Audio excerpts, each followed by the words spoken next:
It is 9:30. This is a regular open meeting of the Third Laguna Hills Mutual Board of Directors, a California non-profit mutual benefit corporation. Today is Tuesday, March 18, 2025, 9:30 a.m.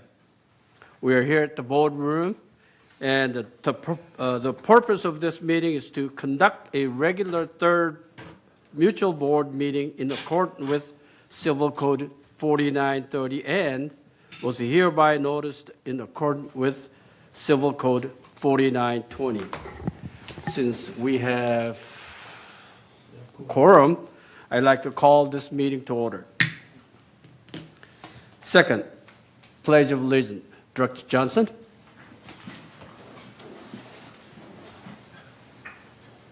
Pledge allegiance to the flag of the United States of America and to the republic for which stands one nation under God, indivisible, with liberty and justice for all. Thank you. Approval of agenda. So moved. Second. There is some changes on 7, response to the open forum. I'd like to propose 7A. Number 4. No, number 7. Number 3. So He's on approval of agenda. He wants to make a change to the make a agenda. change. Okay. So Sorry. 7A, current open forum response. 7B, last month's open forum follow-up. Okay? Is it agreeable? Yep. Okay. If there's no question, I assume it's approved. So if we do not need further changes or corrections, the approval agenda is approved. Item 4, approval of minutes. A, February 18, 2025, regular open meeting. So moved. Second. Second is Raja. Okay. Any question about the meeting minutes?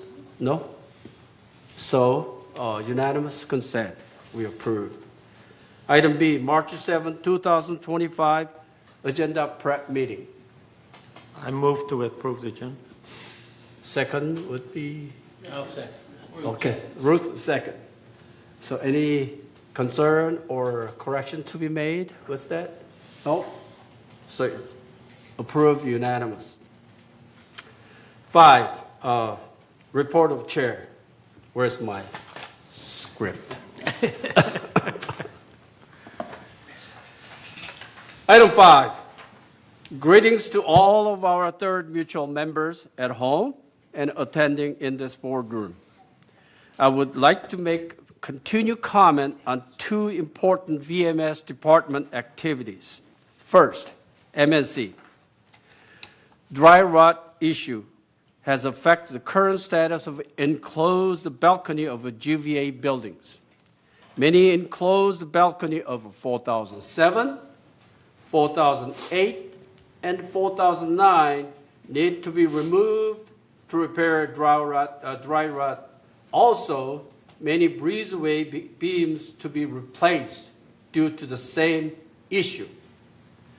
One potential source of moisture is our excessive flower pot in breezeway and the balcony as well. So I ask our compliance department to check our 53 GVA buildings breezeway status to make sure we are in compliance breezeway status, to make sure we are in compliance regarding flower pots, and the breezeway also need to be clear for emergency access as well. After GVA inspection is complete, the next are LH21 buildings. Second, moisture intrusion backlogs. Third board has been trying to remove backlog issues of moisture intrusion backlog. However, we still have many cases before we catch up, alleviate the backlog issues. Current estimation is toward the end of second quarter before we can finish 2023 moisture damage backlogs. Please be patient.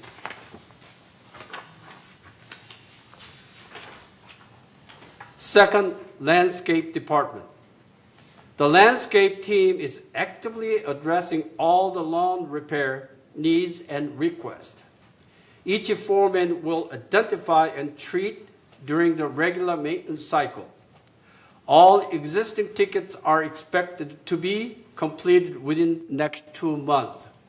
Last month, we had more than 700 tickets. I would like to make a comment on our major landscape projects. PPRP, it is ongoing project for post-paint program re-landscape project.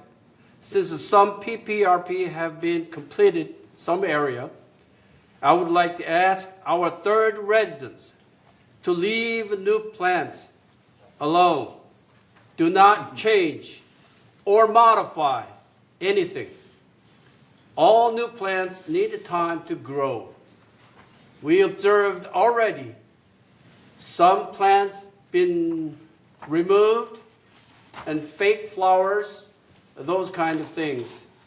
We don't need to change at this point. Leave it alone. Slope maintenance, MTC contract project. Board asked to repair bare spots in our slopes. We have planted a new plant in some bare spots already, 170 plants in January, 765 plant in February. It is start an ongoing project. Shrub maintenance, as you all know, shrub maintenance cycle schedule has been increased from 2 cycle to 3 cycle per year.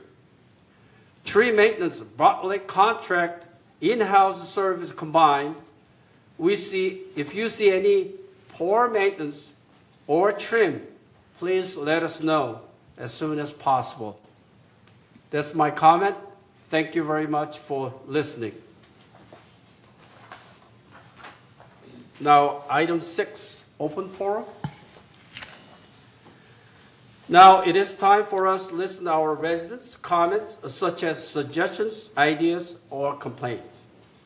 Prior to member comment, I would like to remind that any open forum speakers are limited for 3 minutes per speaker. At this time, members only may address a board of directors regarding items not on the agenda and within the jurisdiction of this board of directors. The board reserved the right to limit the total time allotted for open forum to 30 minutes.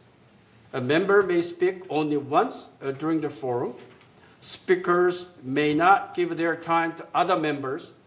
No audio or video recording by attendees, and no rude or threatening comments are allowed.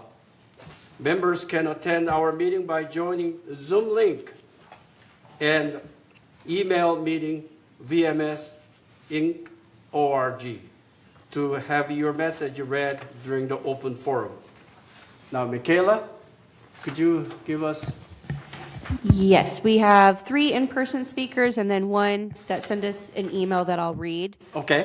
Just wanted to let you guys know we have about 8 emails for the Vigus item that I'll raise my hand for at that time and Okay. read then. But yeah, just 1 email for open forum. Okay. So the first speaker is Brett Halsey.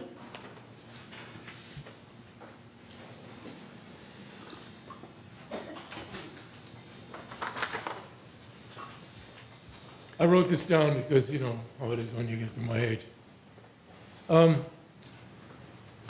After watching Jules Zalin being shouted down at the last board meeting, I decided to speak up with a few questions and comments of my own. It's on record that Director Muchnick said, "You have no right to talk about staff." Director Park said, "You cannot make a comment about our staff." Director Moore said, "It's not legal, you know that." And one of you said this is not the time or place to complain about staff.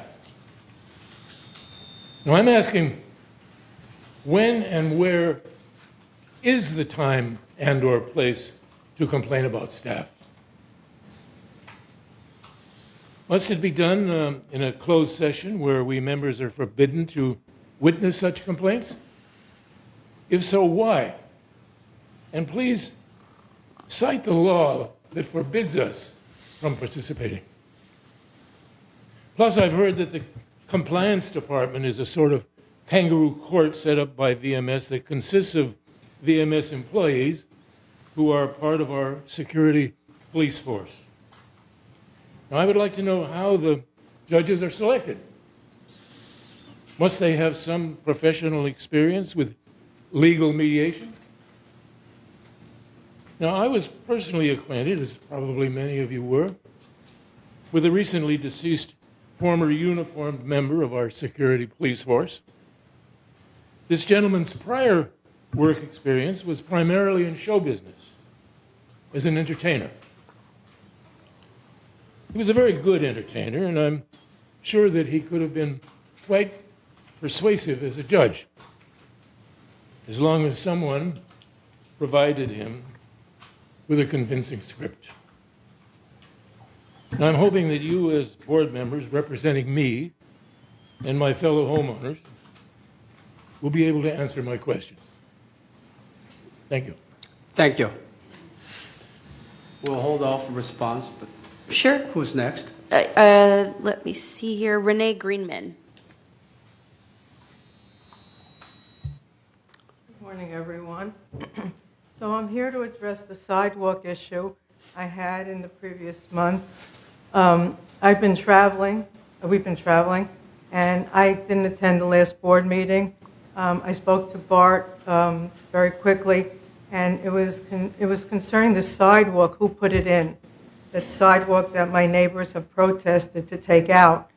And I was told that a resident put it in, but he had no records of any records of who put it in.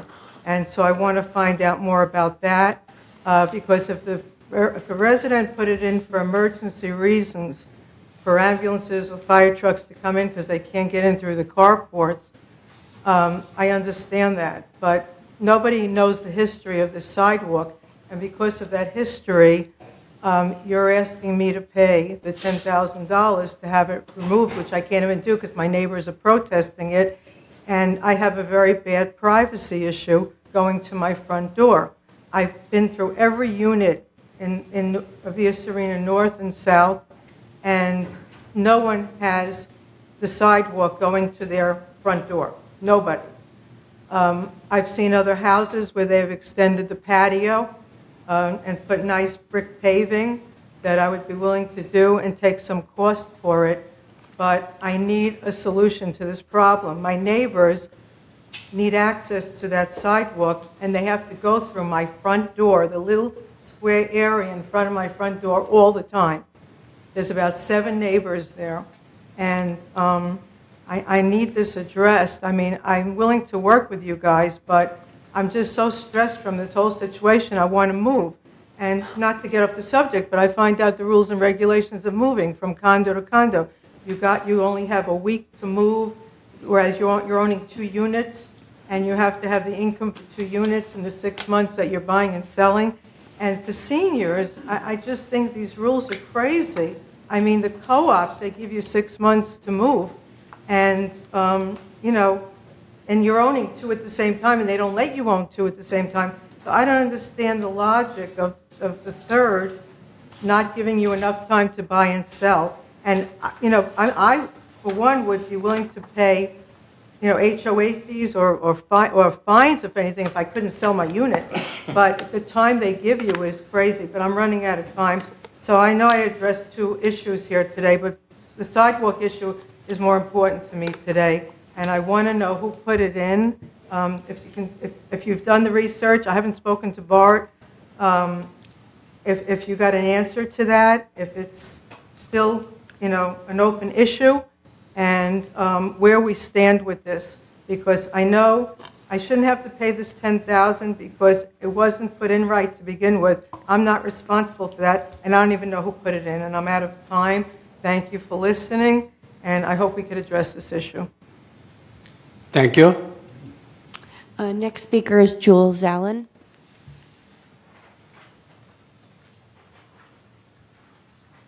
Before you start, I have laryngitis, so I'm required to talk quietly. I know it will upset a few of you.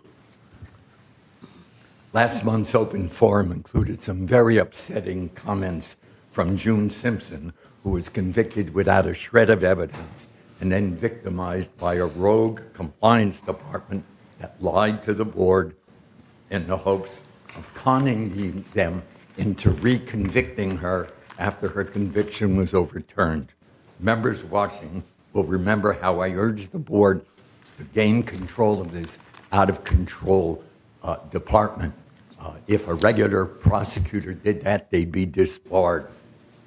Yet 3 members of the current board exploded in anger, not at compliance, but at me for having the insolence to criticize our compliance department. Here's what Rob Muchnick had to say. You have no right to talk about staff. No right?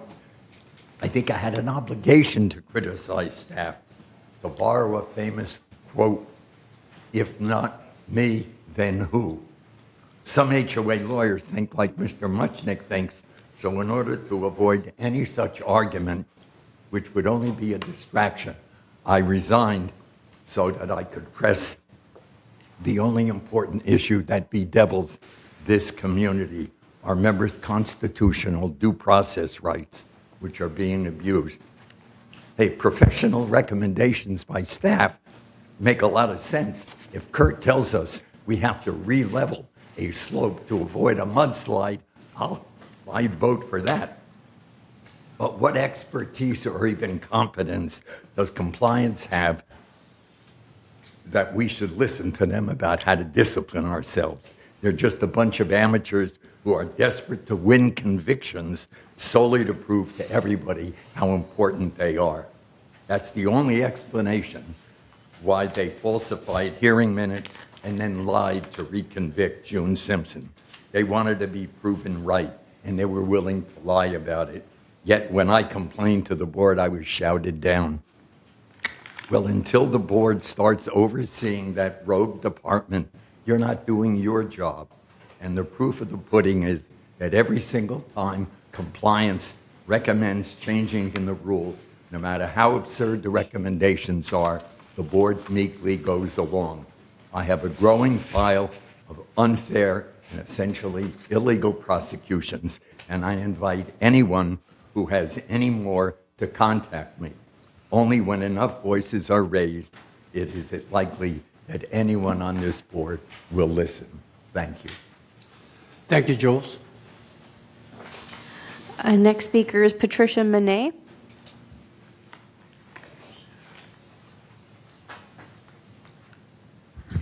Good morning, and thank you all for your service as board members. It's a big job.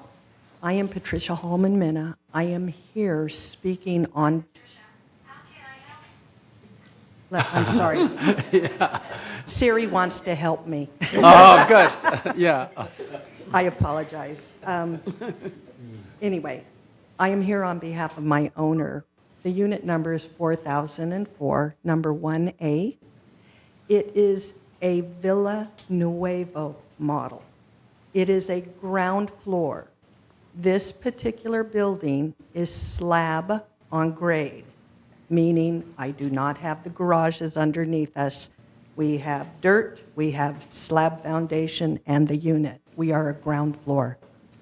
We have been going through an extensive remodel as the owner's mother passed away this last June. And a sister was going to live there. Now we're going to put it on the market. We have gone through all of the requirements and followed all the rules through alterations and the city of Laguna Woods, the building department, and we're about ready to have our final building permit signed off. What I'm here to speak about is, and I will say I'm not up on the finite detail of it, but we applied for a variance through alterations to add a washer-dryer connection while we were in the middle of this extensive remodel. The paperwork was filed. 3 days later, it was all rescinded. Bottom line was, we are not accepting any variances to request a washer and dryer in a 3-story building. So number one is, the whole point of having a variance is, it's a case study of a one-on-one situation. Very unique. That's the whole procedure in filing a variance. But the variance is filed because you're asking for a different rule change or a bending of the rule. What concerns me greatly is the owner has been denied the availability to update and take care of his unit. I will also say in our particular unit, we were waylaid 4 months while VMS came and redid all the plumbing in our unit, including jackhammering up our slab 4 feet below grade to redo the waistline because of tree roots. The beautiful news is VMS did what they legally were responsible to do because they own the plumbing and the rough in the walls. But we were denied the opportunity to install a washer and dryer. And that should not have happened. So I encourage the board, I'm speaking way too long, I encourage the board, we've got to open this back up because we were the perfect person to do this while all the contractors were on board. Thank you. Thank you. Any more? And that's all for the in-person speakers. I am going to read an email from Chris Collins Okay. about the foundation of Laguna Woods. So it's from Chris Collins, Manor 3306Q. I'm here with an update on the work of the foundation of Laguna Woods Village that we do on behalf of residents experiencing temporary financial crises. 2024 was a busy year for the foundation of Laguna Woods Village. As the village's own local charity, we continued to provide temporary financial assistance to residents who are facing financial challenges. In addition, we worked to improve the quality of life for all residents with some focused programs. To increase awareness of the help we provide, we want to share some of our accomplishments as we begin defining our goals for the coming year. Selected loneliness as our 2024 focus to counter social isolation stemming from the pandemic and foster greater social interaction. Initiated the Bus Lunch Nutrition Connections program to increase social interaction at the Florence Sylvester Senior Center by providing free lunch for 1 month for residents arriving by village bus. Piloted first at the towers and then offered village-wide.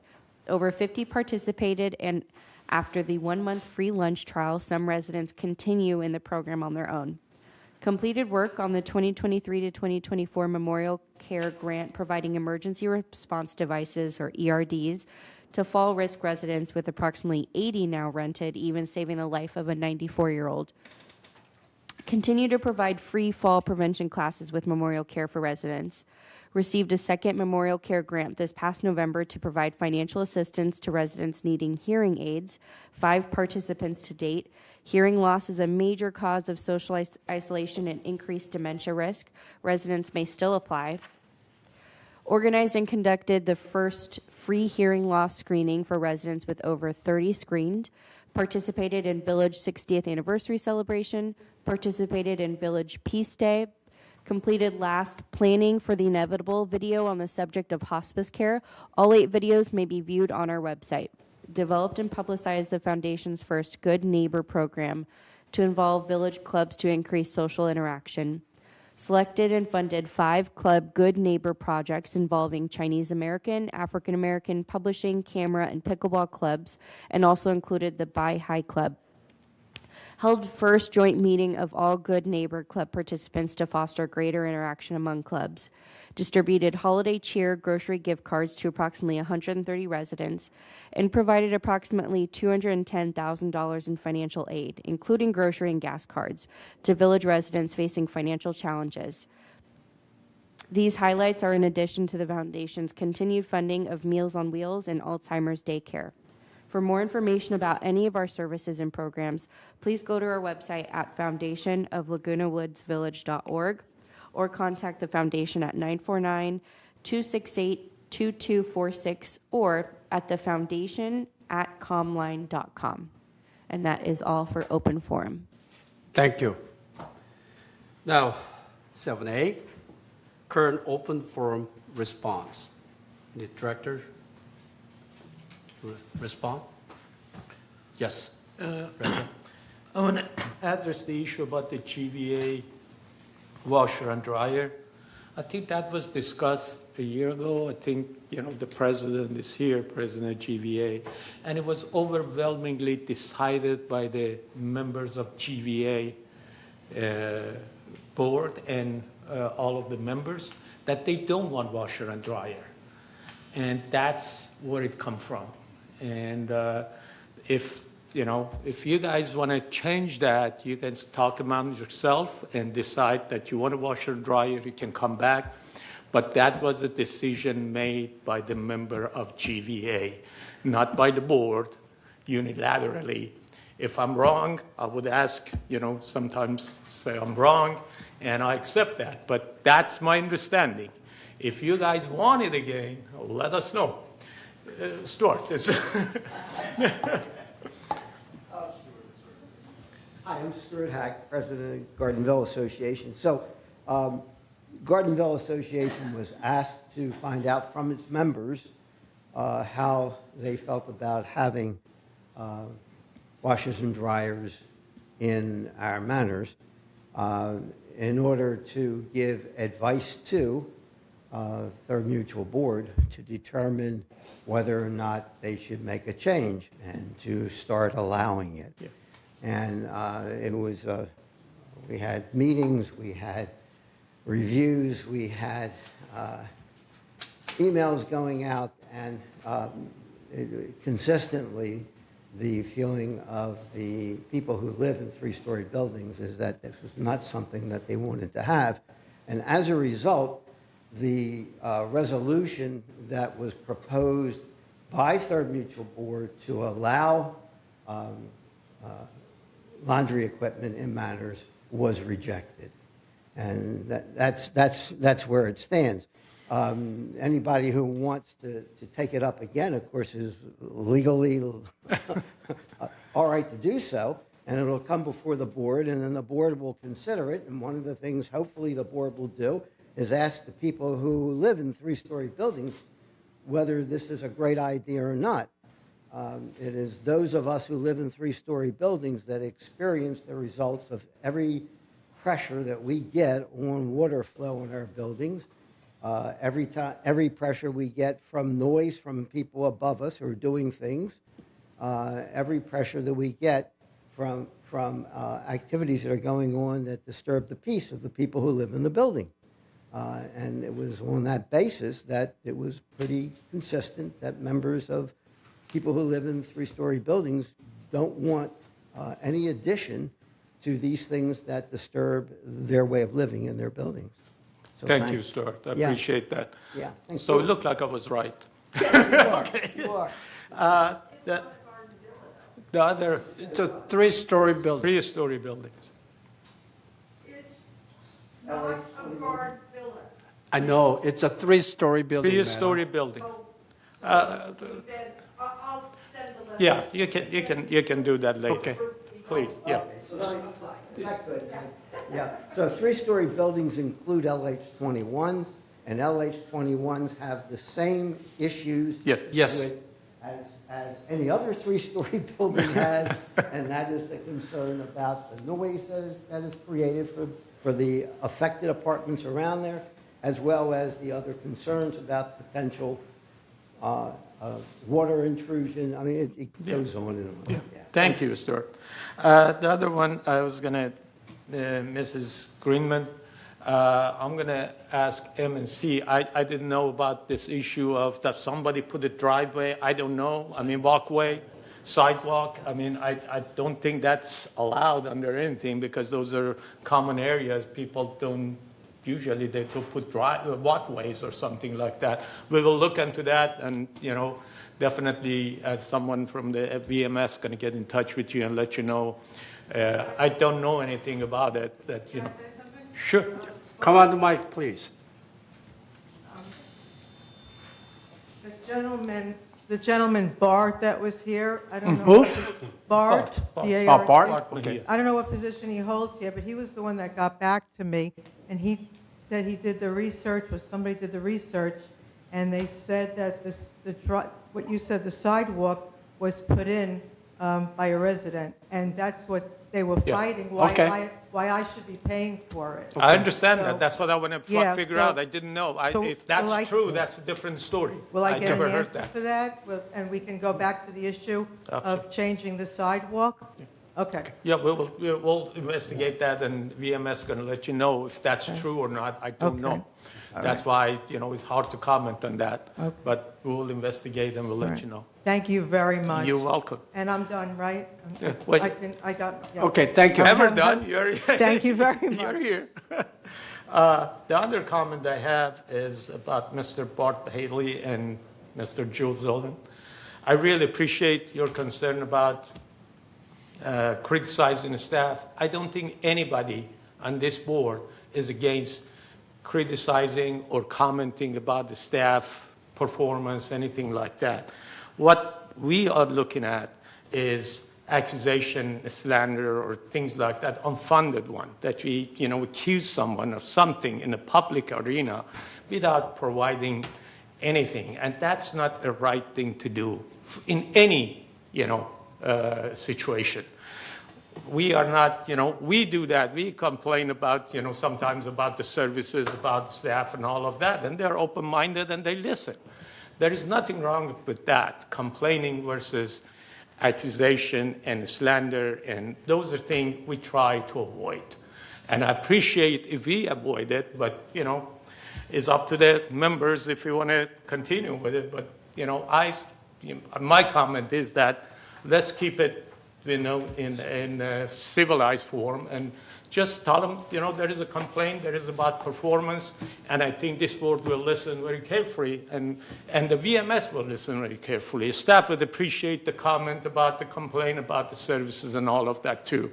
And our job is to make sure that the communication is proper. Those are my comments. Thank you. Anybody else? No? Okay, I'd like to make a comment regarding Jules. I think any comment is fine, but disparaging and hurtful comment is not allowed, I think. And I complained to our CEO, Siobhan, many times. And today even I complained, but different manner. It's not hurtful to her. I encourage her do the job fast enough so that our residents are happy with the result. In fact, today I saw manager went to 2396 resident complaint last night, and I forwarded that information to Siobhan, and Siobhan reacted immediately. Those kind of complaint is okay, but disparaging is not allowed to me. Don't, hurtful feeling. It's kind of a harassment. Don't do that, please. Thank you. Okay, now 7B. If there's no more response. Robert, you don't have anything? No, good. Excuse me. Okay. I think we need to go forward, please. So you said something about comments that are hurtful. If a person is doing something Please. out of order and that is complained about, to Okay. whom should these complaints be made? Okay. Thank you. Okay. Now, last month, members' comment. June Simpson case, landscaping is actively engaged in checking the slopes and repair the slopes. And also, she personally does not like one particular plant, but they are looking at it. Jennifer Diane Joshua, 3 items. It is in compliance department investigating. I got updated a few times already. Mr. Stuart Heck, MS department try to find out whether they need railing or not. And also, I'm also waiting for engineering report on the garage CPG issue. I'm anxious to see the report as well. So let's be patient a little bit. Okay. And the road candle, we reviewed area. I already forwarded that information to landscape department, so we'll see what will happen. Okay? Thank you. That's a 7B last month. Next month, we'll follow up as well for this month meeting. Now, item 8, CEO report. Shivat, take over, please. Thank you, President Park. Honorable members of the board. This morning, I would like to share key updates from VMS departments. Starting with the 2026 business planning process, which is underway, having started in January, with the mutual and GRF committees reviewing capital proposals. The staff is currently developing the proposed budget. In May and June, the boards will review the first version of the budget. In July, version 2 of the budget will be reported to the boards and available for public review. In August, version 3 of the budget is presented via the televised meetings. And final budget adoption is scheduled for the September board meetings. On the screen before you is the budget schedule so far. You will see the presentations and discussions with the 3rd United and GRF committees. On the next slide is a look ahead at the upcoming 3rd specific budget meetings and the budget calendar as a whole. The 3rd maintenance and general service review will take place on Monday, May 19th at 1:30 p.m. The 3rd landscape review on Monday, June 2nd at 1:30 p.m. And the 3rd budget workshop on Monday, June 9th here at 1:30 p.m. All the meetings are here in the boardroom. Switching to security services, security is working to participate in an exciting new initiative, the Orange County Real-Time Operations Center. The RTOC, as it is known, is a state-of-the-art hub where law enforcement analyzes real-time data from multiple sources, and the village will be participating in this. This enhances OCSD's policing strategy, enabling faster, safer, and more effective responses to crimes. The advanced technology provides deputies with real-time intelligence, improving decision-making and prioritizing community and officer safety. The key benefits of participating in the Real-Time Operations Center includes live situational awareness during incidents, faster responses and resource allocation, enhanced investigations of suspects, and vehicle identification. And this may save security force here in the village up to 500 staff hours per year, as the Sheriff's Department will now be able to retrieve video and look at footage rather than having our security staff go through that exercise and provide it to the Sheriff's Department.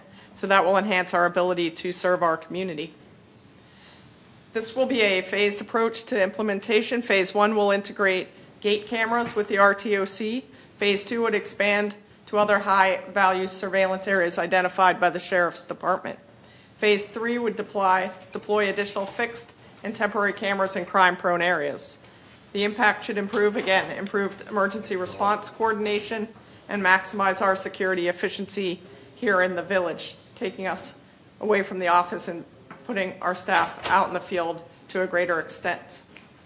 In terms of recreation and special events, we want to advise of a Pool 1 emergency closure. On the next slide, please. Pool 1 is currently closed and expected to be reopened by Monday, March 24th. Pools 4, 5, and 6 are currently open. Pool 6 is hosting the children's swim until the Pool 1 reopens. Emeritus classes are on spring break this week. Closure dates are subject to change, so we encourage residents to check the pool schedule available on the website. The Information Systems Department continues to refine the new community website that was launched earlier this fall. We are gathering feedback to enhance usability and accessibility, prioritizing easier service requests, key contacts, and guest registration, and continuing to refine search functionality. Highlights from landscaping services include the Aliso Creek tree trimming, which is underway. It began on March 3rd and will continue over the next few weeks. This essential maintenance in specified areas helps improve community and wildlife safety. Trimming is concentrated in areas with dense coverage near pathways and residential zones, and focuses on reducing fire fuel and minimizing potential coyote habitats. The 2025 Aliso Creek Maintenance Plan is ready. Spring, summer, and winter activities will include removing invasive plants, notably the cattails and other non-native species, for flood control and habitat preservation. I do want to note that the southwestern pond turtle is now a federally threatened species, so this requires stricter monitoring and some additional reporting. On the next slide, please, in terms of slope and tree maintenance, this year we will see increased slope maintenance to 3 cycles per year with additional plantings. There will also be more trees trimmed in 2025 than in previous years. In terms of shrub bed maintenance, Third will have 6 cycles this year, and also we'll be adding a dedicated mowing crew to allow these 6 cycles to happen in terms of shrub bed maintenance. In terms of fire regulation, we are collaborating with OCFA on the new fire regulations expected to be in place later this spring. The annual OCFA inspection occurs this month, so we will be working with the fire department on that. Also, as a reminder, weekly garden clippings pickups are available for our residents by calling resident services or emailing resident services on the Thursday by noon for Friday morning pickup. And then in furtherance of our emergency preparedness efforts, residents are encouraged to have an emergency go bag at the ready. Pack the go bag with essentials for rapid evacuation. On the screen before you are a list of suggested items for that go bag, and this checklist is available on the village website. It includes things such as a portable phone charger, a first aid kit, changes of clothes, battery-powered radios, and so forth. You are encouraged to have the bag ready at all times and easily accessible for a evacuation. Similarly, we encourage residents to also have a stay kit in the event the emergency requires staying put instead of evacuating. And again, we have a checklist available on our website, but this includes 3 days supplies of essentials as a good starting point, including water, medications, flashlights, personal hygiene items, clothing, and so forth. And as a reminder, for pets and our pet owners in the community, you should have an emergency preparedness kit for your pets.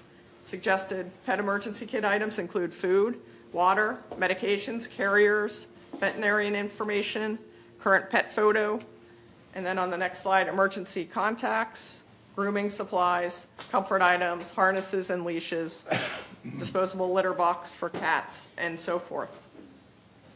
Residents are encouraged to stay informed for emergency information by enrolling in Code Red, the Village Emergency Alert System. You can visit lagunawoodsvillage.com and click Sign Up Today under the Code Red icon at the bottom right-hand corner of any page, or you can also register through the resident portal.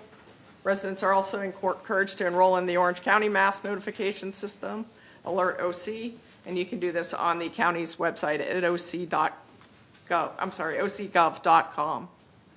And to stay informed about local fires, again, you can always visit the OCFA website or follow the OC Fire Authority on X, formerly Twitter.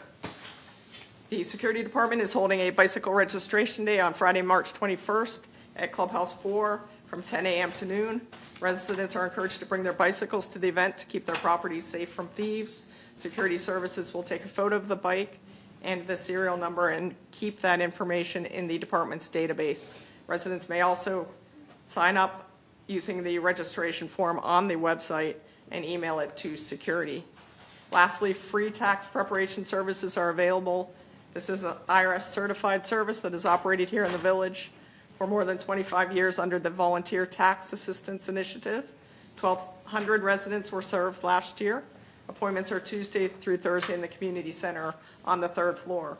Information and scheduling is through the PC Club, and you can email them at thepcclub.org or taxes@thepcclub.org, and leave a voicemail at 949-391-9718 for assistance. And that concludes my update this morning. Thank you. Thank you, Siobhan. Question, a bicycle, the electrical motor bicycle also included in that? Yes. Okay, good, thank you. Thank you. Okay, any question? No? Okay. Yeah. Yes. It's not a question, but we have time to time we have a problem with the gate clear, the broken gate, and we have to use the ID, and it make a lot of inconvenience. It happened time to time, so many different gates. Right now, gate 14, and another time was gate 7 or that. Is there any way BMS or even the GRF has any study or any plan how it happened and how we can prevent it? Generally, it's caused by vehicles running into the gate arm. They don't wait a sufficient amount of time for the arms to raise before they proceed through the gates, and that is a user matter. Thank you. Okay, yes. Siobhan, weren't the gates designed to have them pop off when they're hit so they could be easily reattached? Yes, That's what it and we is. have trained our security staff to make those immediate repairs should that be what happens. Oftentimes, however, motors are damaged or other parts that are not readily fixed by our staff. Okay, and just to share another piece of information related to that, if it's not just the arm, if it's the contraption the arm is attached to, we don't keep any of those in reserve. And the reason we don't keep any of those in reserve is that once we receive it from the manufacturer, the warranty starts immediately when we receive it. So if we don't install it for 6 months, that warranty now has already run out on that piece of equipment. And given the cost of that equipment, it doesn't make any sense to have it without a warranty. So that's why they don't keep any in stock. Okay. I think we discussed this issue in the MNC. The decision was that we need a backup.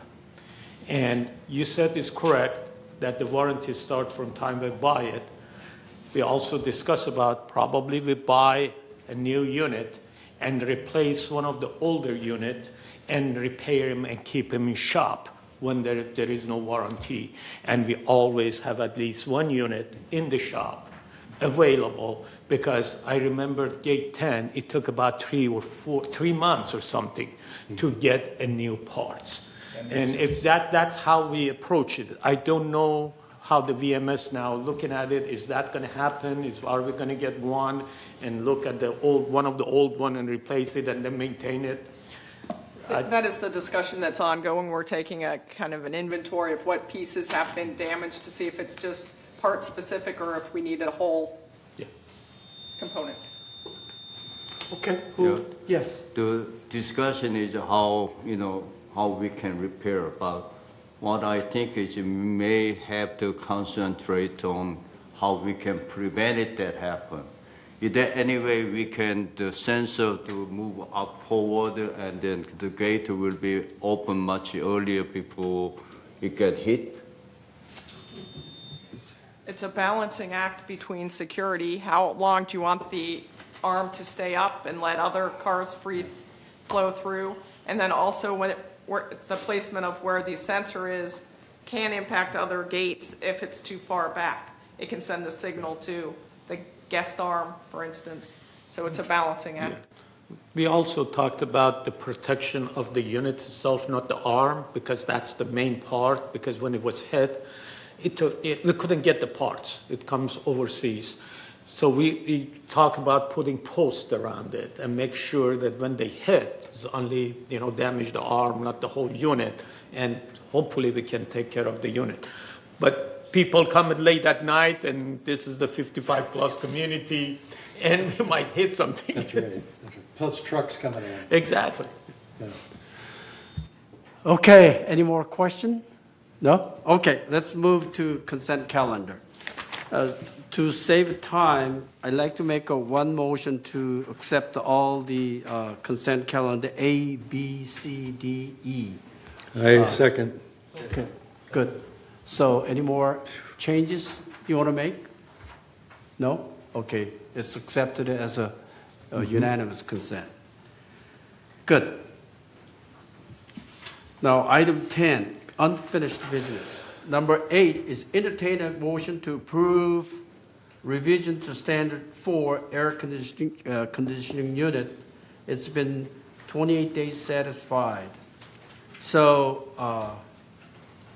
Steve, Okay. would you read the Sure. first one? Resolution 03-25-XX. Revised Standard 4, that being heating, ventilation, and air conditioning. Whereas the third Laguna Hills Mutual recognizes a need to amend standards and create new standards as necessary, and whereas the Mutual recognizes a need to revise Standard 4, that is air conditioning units / heat pumps. Now therefore be it resolved March 18th, 2025, that the Board of Directors of this corporation hereby adopts resolution and amendments to Standard 4, heating, ventilation, and air conditioning as attached to the official meeting minutes, and resolve further that the Resolution 03-23-68, adopted March 21st, 2023, is hereby suspended and canceled, and resolve further that the officers and agents of this corporation are hereby authorized on behalf of the corporation to carry out this resolution as written.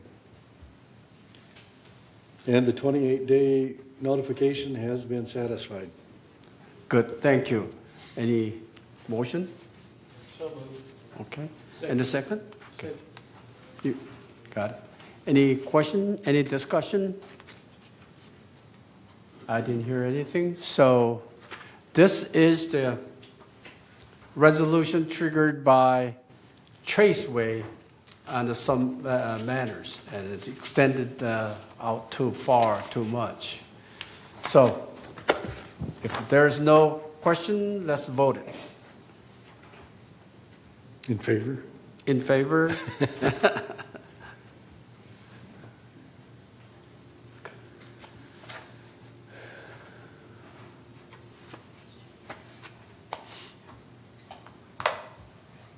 One more. Oh. Peg's not here. Okay, good. So the resolution is passed 9-0. Okay, next item is B, entertain motion to approve the revision to standard 11A, interior hard surface flooring rules. It's also been 28 days satisfied. So Steve, would you read it? Resolution 03-25-XX. Revised Standard 11A, interior flooring for second and third floor manners. Whereas the Third Laguna Hills Mutual recognizes the need to amend standards and create new standards as necessary, and whereas the Mutual recognizes the need to revise Standard 11A, interior hard surface flooring. Now therefore be it resolved April 15th that the Board of Directors of this corporation hereby adopts revision and amendments to Standard 11A, interior flooring of second and third floor manners as attached to the official meeting minutes, and resolve further that the resolution 03-10-188 adopted December 21st, 2010 is hereby superseded and canceled. Resolved further that the officers and agents of this corporation are hereby authorized on behalf of the corporation to carry out this resolution as written. And I think that we need to change that April 15th. No, so this is on 28 days. So although you guys did receive it initially in February, because it received revisions, we're bringing it back for 28 Okay. days. So if you guys approve it today, it'll be finalized in April. And it's on 28-day postponement. Yes, so it says on their February initial notification, revised March. So that's why it has the April 2025 date. Okay. Thank you. Okay. So then, do we need to vote on this one? Okay, any motion? I'll move to put on the 28-day calendar. Okay, Second. okay. Any question? No? Okay, let's vote on it then.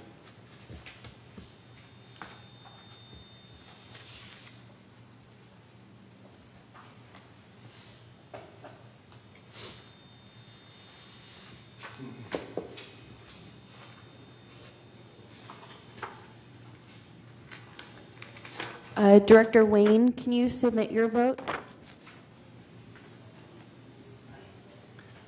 Okay. Good, 9-0, so motion passed. Okay, item C, entertain a motion to approve the session to interior hard surface flooring complaint rules. This also, the 28 notification has been certified. No, it hasn't been. We're Hasn't bringing been- it back. Bring it back, Yeah. so, would you read? Sure. Steve? Resolution 03-25-XX. Rescind Third Laguna Hills Mutual interior hard surface flooring compliant rules. Excuse me. Whereas the Third Laguna Hills Mutual recognizes the need to review rules as necessary, and whereas the Mutual recently received the language in Standard 11A flooring for second and third floor manners to incorporate the process currently contained in Third Laguna Hills Mutual interior hard surface flooring compliant rules. Now therefore be it resolved, April 15th, 2025, that the Board of Directors of this corporation hereby rescinds Third Laguna Hills Mutual interior hard surface flooring compliant rules as attached to the official meeting minutes, and resolve further that Resolution 03-13-85, approved August 20th, 2013, is hereby superseded and canceled, and resolve further that the officers and agents of this corporation are hereby authorized on behalf of the corporation to carry out this resolution as written. And this is now on a 28-day postponement to comply with Civil Code 4360. Okay, any motion? So moved. Robert, a second is Donna? Yes, There is a speaker for this item. okay. It would be Stuart Hack.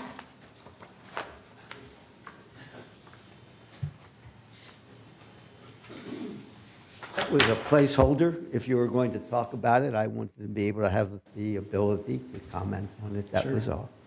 Thank you. Oh, okay. That's quick.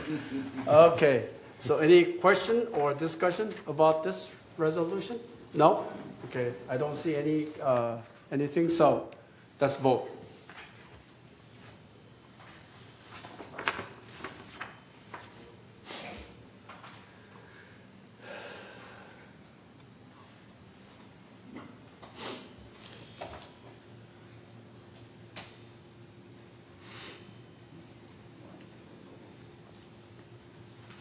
Okay, 9-0, the motion passed. Now, excuse me, item 11, new business.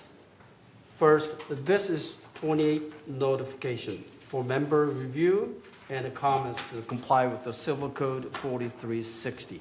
A, entertain motion to reduce the leasing cap from 30% to 25%.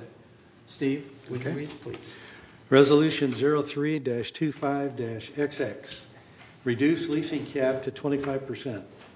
Whereas on April 21st, 2020, the board adopted Resolution 03-20-26, which established that a maximum of 30% of the units may be leased at any given time. That is the leasing cap. In addition to adopting the waiting list procedures once the leasing cap is reached. And whereas lowering the leasing cap might help maintain or increase property values by signaling stability and reduce concerns about short-term tenants.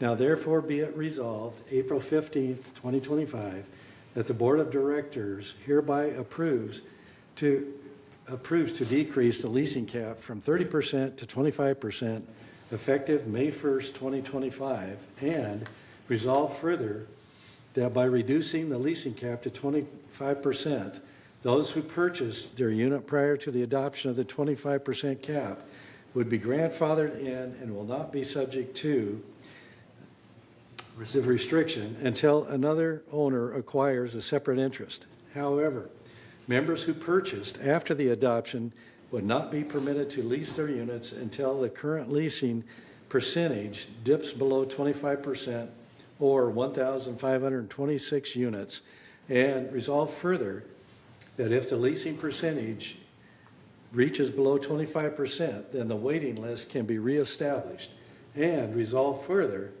that the real estate community will be informed that effective May 1st, 2025, no sales will be approved for the purpose of leasing out the unit for investment purposes, and resolve further the Resolution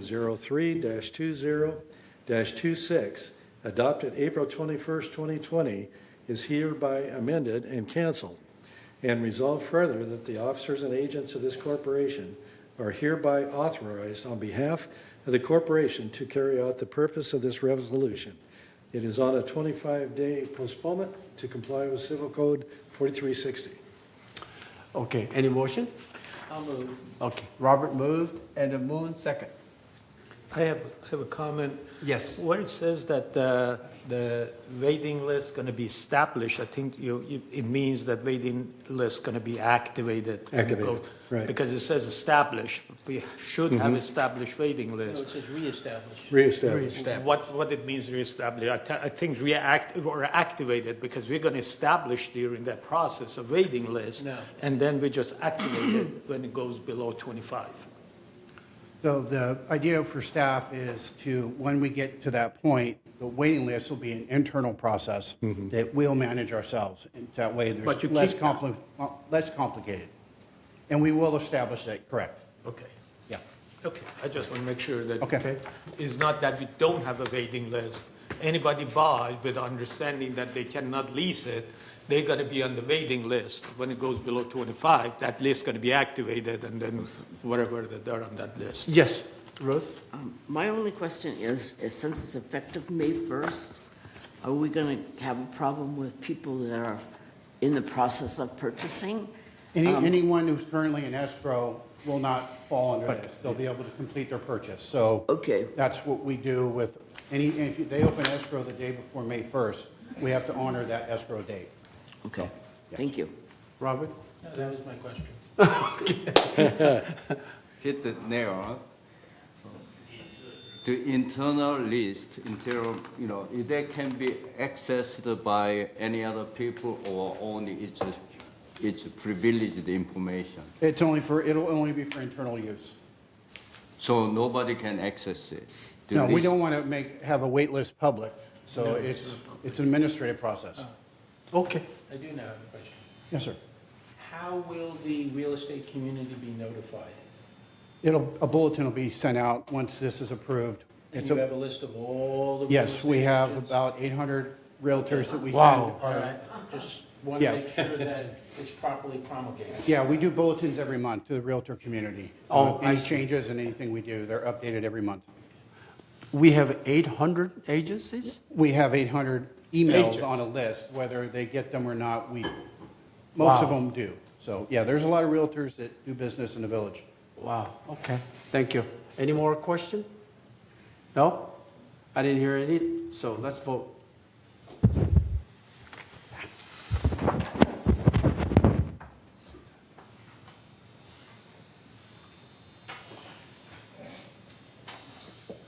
Oh, Already done, 9-0. That's quick. It's a motion passed. Thank you. Now, item B, entertain motion to approve proposed amendment to financial qualification policy. It is also 28-day notification. Steve, would you please? Okay, Resolution 03-25-XX, Financial Qualifications Policy. Whereas Third Laguna Hills Mutual desires to protect and preserve the financial integrity of the corporation and ensure consistency among the provisions of its governing documents, and whereas it is in the best interest of the corporation to revise its financial qualifications policy to, number one, allow applicants' income and assets to be calculated collectively when there is more than one applicant. This will permit individuals to collectively qualify as well as permit children to purchase a unit with their parents so the parents can reside in the unit as members instead of lessees. Number two, permit prospective members and the guarantors to submit from the nationally recognized credit reporting agency such as Equifax, TransUnion, Experian, a full credit report if FICO score is less than 700 or FICO score is 700 or higher with an outside mortgage. Submit a credit summary report if FICO score is 700 or higher without an outside mortgage. These reports must be dated within 60 days prior to the application submittal. Now therefore be it resolved, April 15th, 2025, the Board of Directors of this corporation hereby amends this financial qualifications policy as attached to the official minutes of this meeting, and resolve further that the resale package that references the need for a credit report shall be revised accordingly, and all qualified individuals, including parents and children's names, shall be placed on their respective deeds to be consistent with owners of a separate interest, and resolve further that said adjustments shall be effective upon approval, and information shall be disseminated to the real estate community, and resolve further that Resolution 03-24-77 adopted July 16th, 2024 is hereby superseded and canceled, and resolve further that the officers and agents of this corporation are hereby authorized on behalf of this corporation to carry out the purpose of this resolution. That too. And this is on a 28-day postponement to comply with Civil Code 4360. Okay, Robert moved.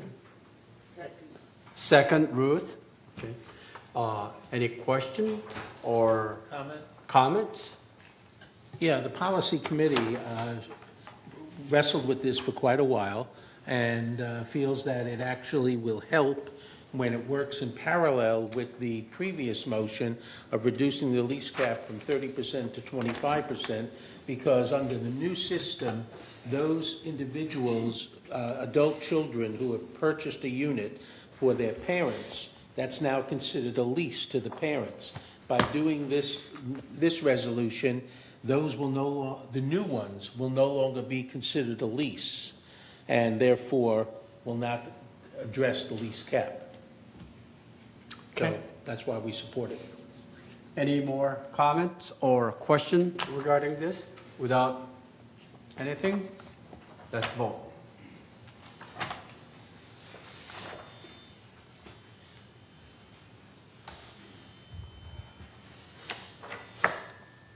Oh, 9-0, already passed.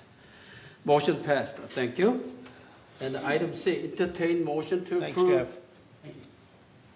Entertain a motion to approve revision of Resolution 03-1975 to recognize the Third Water Conservation Subcommittee Charter as a standing committee.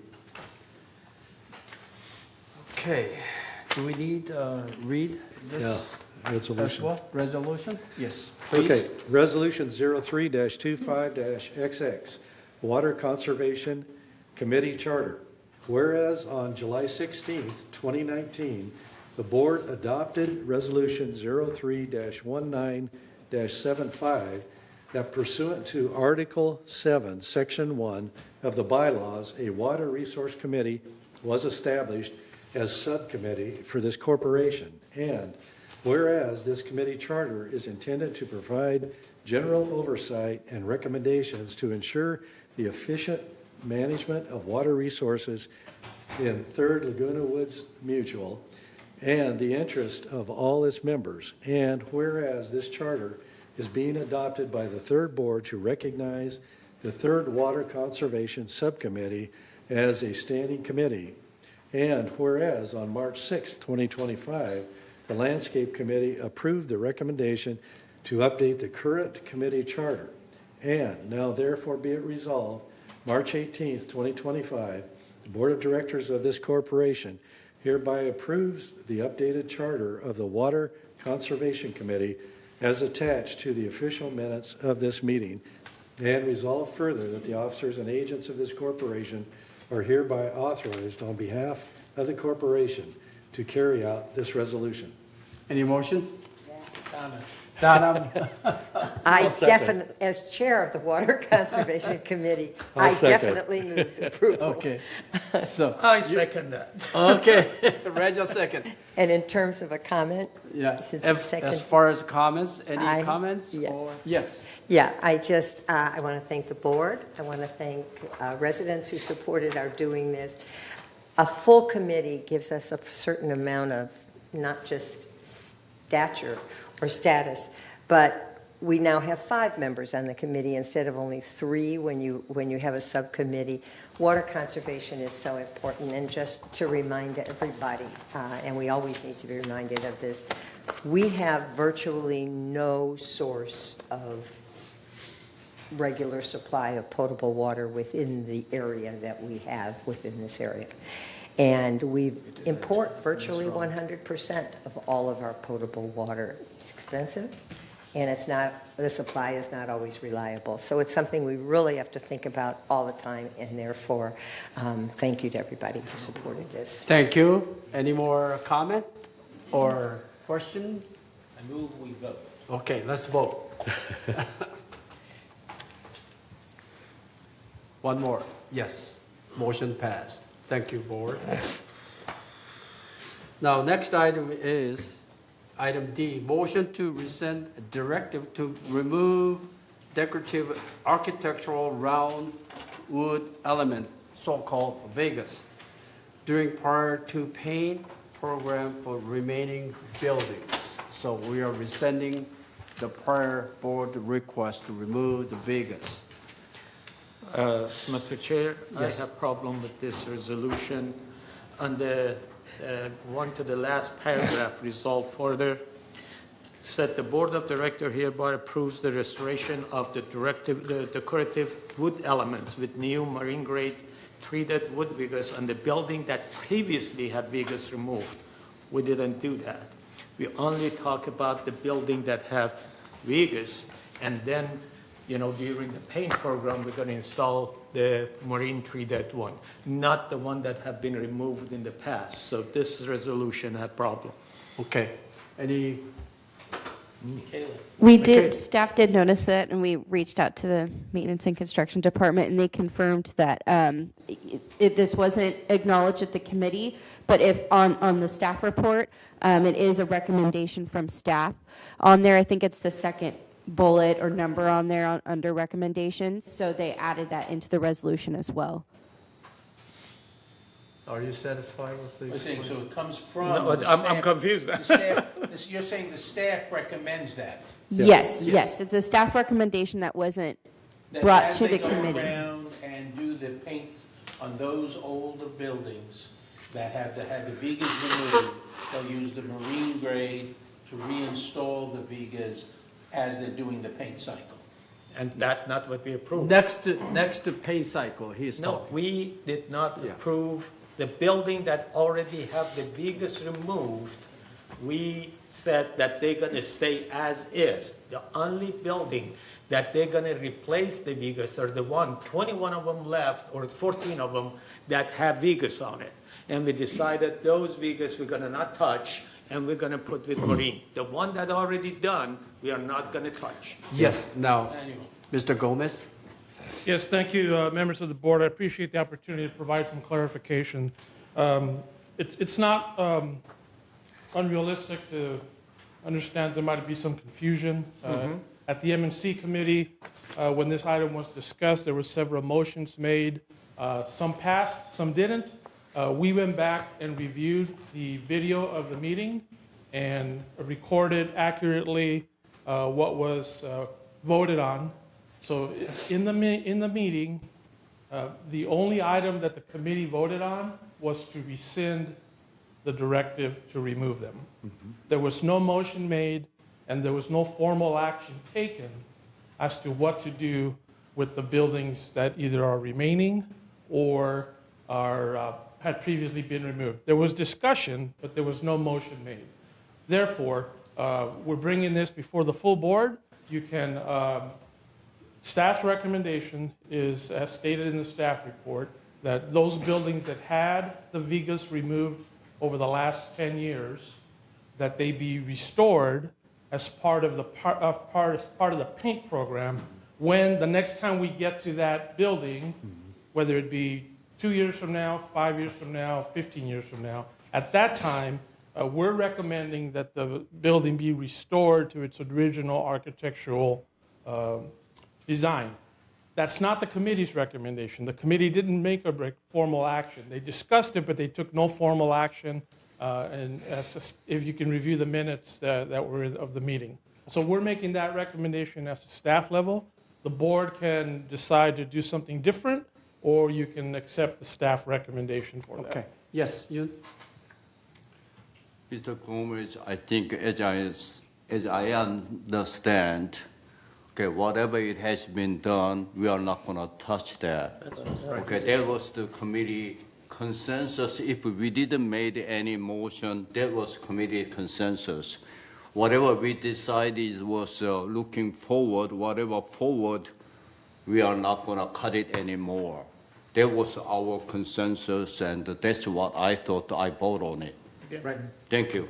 Okay. So, if there is any confusion, I recommend we send back to the committee. If the staff are confused, we're going to make sure that the recommendation is proper. If this board doesn't want to do that, then you guys decide what you want to do. Okay.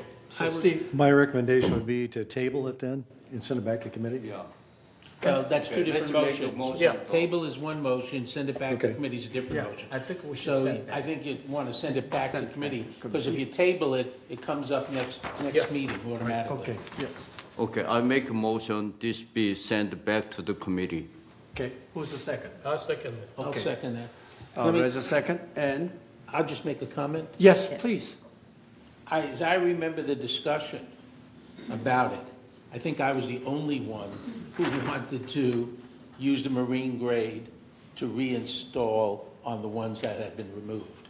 I think that most of the people were opposed to that. I think I was by myself. No, I was with you. You were with me? Yeah. Okay. Okay, yes, Don. Yeah, I just have a question.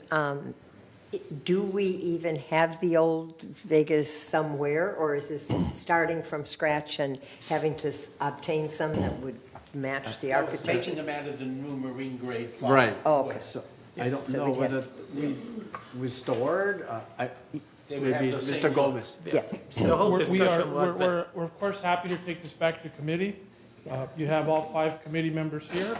Sounds like 3 of them are moving one direction, but if you want to take this back to committee, we're happy to do that. Okay, good. No, the whole thing is that we talked about it, we spent a whole lot of money to remove him, now we're gonna have to spend a whole lot of money to put him back on. That sounds crazy. I mean, Yeah. we cannot just keep spending money to remove it, put it back on. 81 buildings have been removed long time, over the last 10 years. And now we're gonna go back and put these Vegas back on. It doesn't make sense. I mean, the finance guy sitting there is shaking his head. It doesn't make sense. Okay. I mean, the building that are Comments? the have Other Vegas, we're gonna try Member to comments? save it, that's all. Yes, Howard? We're talking about a cost that's 15 years from now? Just want to make sure they Over were. 15 years. Yeah. So put them back? Yeah. I have no comment. Okay, good, thank you. Okay, yes. If the staff is not confused with what we had discussed here, our consensus, okay, for the sake of the speedy, and a lot of people are waiting for this decision, so I'd like to make, that, but if staff is confused, we don't want staff get confused, we want to bring it back to the committee and get it done concretely and then send it back to you. Okay, no, she's the first, she raised her hand. Yes, please, can she make a comment? Yeah, so she is a commenter, and then I have a handful of residents who emailed in who all requested for me to read their emails today. Okay. And I emailed them back letting them know I would. Okay, So we'll yes. start with Gloria. Okay, I won't, the only thing I'm going to ask right now, and I can comment later, is just, since you did vote to rescind the existing prior to paint, all I'm going to ask is, could we, as Director Young said, could we just vote that says that, yes, the prior to paint portion is rescinded today, that rescinding is approved by the board, so that everybody who lives in one of these units that is concerned about the vigas being removed, we know that when they come up, and many of them are due to be painted next year, when they come up for repainting next year, they will not be removed. Then you can send back to committee what the recommendation is moving forward on any other of the buildings. And I agree with Reza that the consensus was that we weren't going to do that. The financial obligation was just too much. But I would like to ask that, since we've been working on this for a while, that we validate the vote that was taken, that the prior to paint policy is rescinded. Okay, thank you. And Carlos, you had a comment? Just briefly, for the record, I know a couple of people commented that staff was confused and that's why it should go back to committee. Okay. I don't know that's the case. There's maybe confusion that occurred at the committee level, so if you want to send it back for clarification for committee, I think that's fine. But I think staff did their due diligence in reviewing the video and accurately depicting what took place and then making their own recommendation. Okay. Thank you. So committee will review it then. Right? Just a comment to respond to the young lady. If it goes back to committee, it'll come back in the next month or so, long before there's any issue of paint for next year or scheduling of painting for next year and removal of vigas for next year. So you don't have to be concerned that if we don't approve it today, that will not be an issue for you for next year. Okay. But it was voted on. But I hear you, I understand what you're saying, but we want to send the whole thing back to committee. Okay, so do we need to vote on? If it's No, okay she's for got me to other- read other- the emails. Oh, send it back or not? Okay. I'll read the emails and then you guys can Okay. proceed with your vote. That's fine. Okay, first email is from Joy Yu, and she said, I'm a realtor and resident of Laguna Woods Village. Recently, I sold Villanova model. It is certain that looks elegant and embraces the cozy and nostalgic vibes of cottagecore trend with warmth and simplicity and has a timeless beauty. We respectfully request you reconsider the removal of the vigas from Villanova and you explore a durable alternative material, faux vigas that requires less maintenance for this stunning piece of architecture. From Jay Lessie, they said, Dear Board, my name is Jay Lessie and I live in Villanova home at 3024D, as in dog. At the February and March Maintenance and Construction Committee meetings I had and other members requested that the vigas on the Villanova models be saved. We presented photos of this tasteful Southwestern Santa Fe style architecture with the vigas intact. We contrasted this with photos of Villanovas where the vigas were removed, turning them into stucco boxes. I present three photos of these for your review. Staff carefully researched alternatives to protect the architectural vigas and came up with a good solid plan to replace vigas as needed with durable material. Staff is recommending that you rescind the prior to eliminate Vegas and save those Vegas that remain. Members gave public comment at the last 2 MNC meetings and today before the board. More members would comment, but the prior plan to remove Vegas was never announced to us. We bought our homes based on the Southwest design and the Vegas.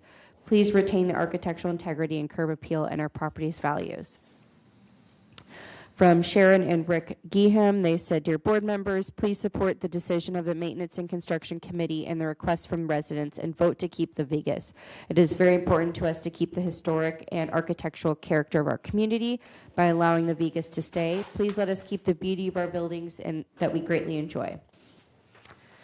From Paula Hawley, "I am sorry that I'm unable to attend the meeting. Therefore, I'm submitting my comments for inclusion into the meeting agenda. I would like to have the Vegas protected as this architecture of our Southwest style homes. I bought my home in 1999 because of that look. Removing the Vegas altogether will return our buildings into something that we purchase stucco boxes. If the feeling is that Vegas are deteriorating, which with my keen eye they are not, they passed the termite testing that was done a few years ago. However, if this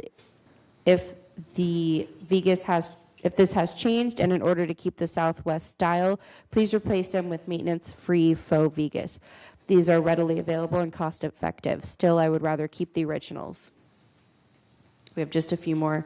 From Carol Moore, "Dear President Park and directors of 3rd Laguna Hills Mutual, maintaining integrity and appropriate decorative practices are critical to our community standards. It long has been substantiated the Vegas are important and were part of our original design. We live in an older community, therefore any shortcuts only contribute to further architectural dating and degradation. Please support the continued use of Vegas were originally designed. Thank you for caring about our community by serving on the board and voting to continue best architectural design practices." From Rochelle Mandel and Gordon Worstel, "We, the residents who live in and own and or rent the floor plan called Villanova, emphatically want to keep our Vegas. We understand and accept that replacement Vegas be faux Vega if wood is unavailable. The Vegas can't contribute significantly to our property values and to our neighborhood feel and ambiance. Thankfully, our considerate and proactive neighbors alerted us to this issue. We emphatically reject the notion that a decision of abandoning or keeping our Vegas is not proactively aired and shared by the boards with the most important stakeholders, the resident Villanova owners themselves. We believe it is incumbent on the governing boards to notify the most affected residents to inform of this potential disastrous decision and provide opportunities for these stakeholders to weigh in on this important topic. Please understand, we resident owners want to keep our Vegas. Please ensure that your vote supports and respects our very clear support of keeping our Vegas." I believe there's just 2 more. "My name is Roger Hoover from 3024D. You can't cut off the architecturally defining element of a building and still call it the same building. In my case, I bought a Villanova in 2010 because of its Southwest style, which includes Vegas.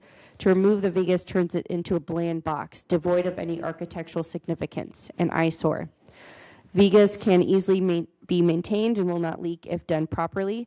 VMS staff, with the help of Manuel Gomez and Mr. Feliz, who knows architectural restoration, came up with a simple solution, which is to replace only those Vegas that decay, and to do so with specially treated wood. Please do not change and downgrade the appearance of our condos. I respectfully urge you to keep our Vegas. I worked hard for a lifetime to arrive at this point and to have a beautiful home. Please don't make me live out the rest of my days in a stucco box."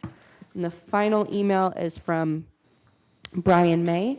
They said, "My name is Brian May and my wife Barbara K. May, and I own Villanova Condo 3038C, which currently excludes exterior Vegas. The original legacy designers of Vegas properties were based upon the Santa Fe, New Mexico properties, which my wife and I visited several times. As I understand, a suggestion has been submitted to the third board to remove all Vegas, which I do not agree with for the following reasons. 1, Vegas removal violates the vision of the original legacy designers. The Santa Fe Vegas design includes darker exterior paint than the stucco, highlighting the vision of the original legacy designers. Vegas external removal will be labor intensive and costly, requiring the following some or all of these steps. Vegas removal cannot avoid damage to the stucco, which will require patching. Stucco patch will require paint touch-up. Unfortunately, the existing external stucco paint will have faded and touch-up paint will probably not match. Therefore, the entire exterior paint may require repaint. In conclusion, removal of the Vigas includes unnecessary risks and dilutes the highlighting benefits of the darker exterior paint. Unfortunately, I'm unable to attend the third board meeting today, so please consider my comments before approving Vigas removal. Brian May. And that is all the emails we have. Okay, thank you. Wow. I have a comment. Yes. I take kind of resentment saying that, staff is correct. Because this thing that's happening over many years, that's removing Vigas. What was the recommendation? Why we didn't stop it? Why we remove 80 of them, and now we're coming back and saying don't remove anymore? This is waste. I'm having problem with that we make a decision with 2/3 or 3/3 of, most of the building have been removed. Now we're coming back and saying, stop it, let's put it back on. What happened? This is what I have problem with. And that is not the way we should operate. We should be more, careful about when we're making decision and not wasting money and coming back and said, well, put it back on. That doesn't make sense to me. And that's why I'm a little bit upset. Okay. Yes, Steve. I was there when Ernesto brought this up and we voted on it. The main reason for this was the Vigas were considered to be a drawing factor for dry rot that would take dry rot back into the building itself. And there was no replacement material available at that time that he thought was comparable and acceptable. So that's why it started. Okay, well, we did it. And why we want to put it back? Okay.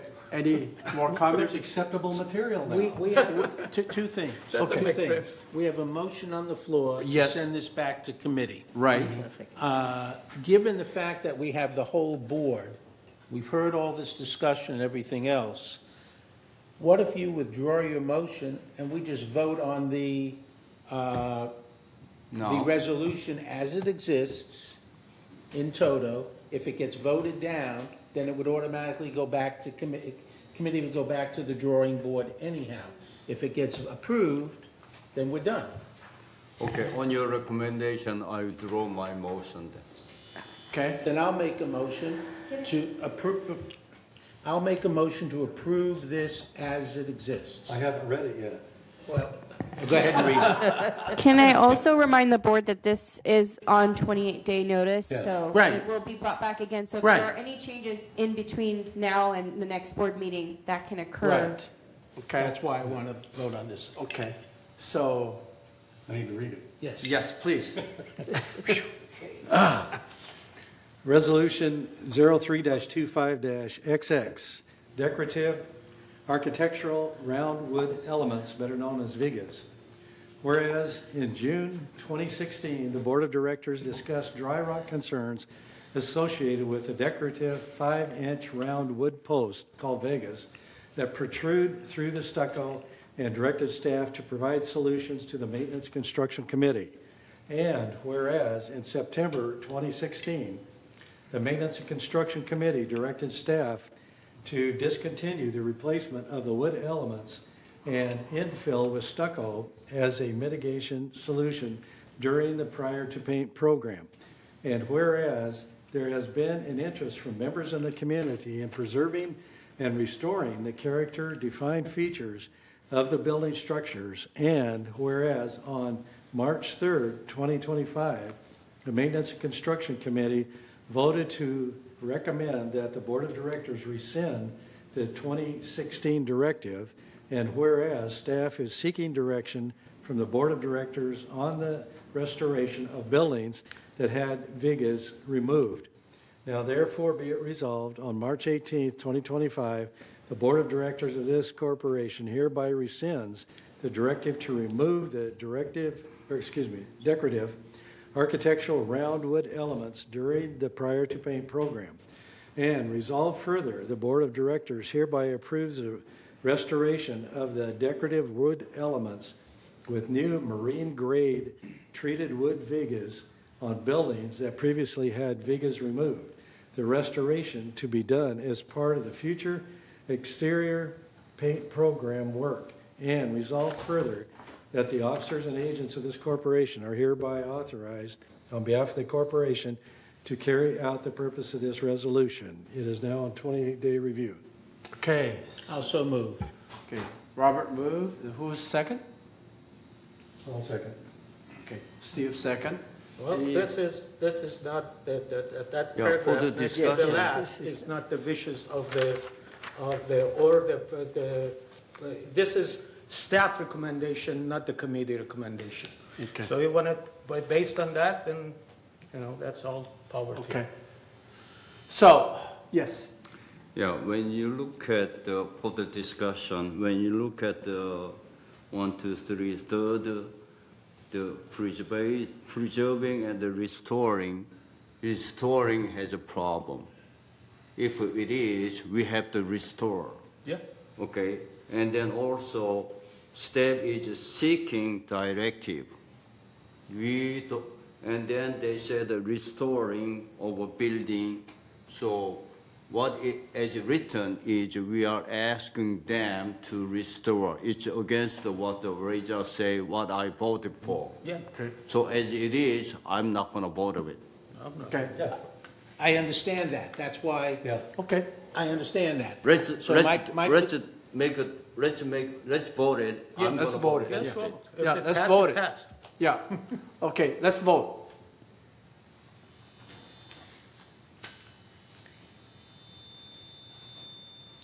And just to clarify, because there was so much discussion, if the board is in favor of the remaining buildings keeping Yeah. their Vegas, that's the part I think that's so confusing, and we have folks concerned in the audience. If the board is in favor of those remaining buildings, keeping them because we now can with materials, then we would have to vote no on this? Yes. I Yes. just want to make sure that, Right. Yes. and that doesn't mean we're not going to keep them, it means because there's another part in there that says all the other ones are going to be restored, we would be voting for something, Get a new there's two resolution. parts. Yes. So, We need New to- resolution. yeah, so I just want to make sure that Yes. both I as a board member and all of us, and those who are watching or listening, understand that because there are two parts, a no vote doesn't mean both parts are a problem. It might only be one. Right. Yeah. So, Yeah. You're Okay. right. Yeah, continue.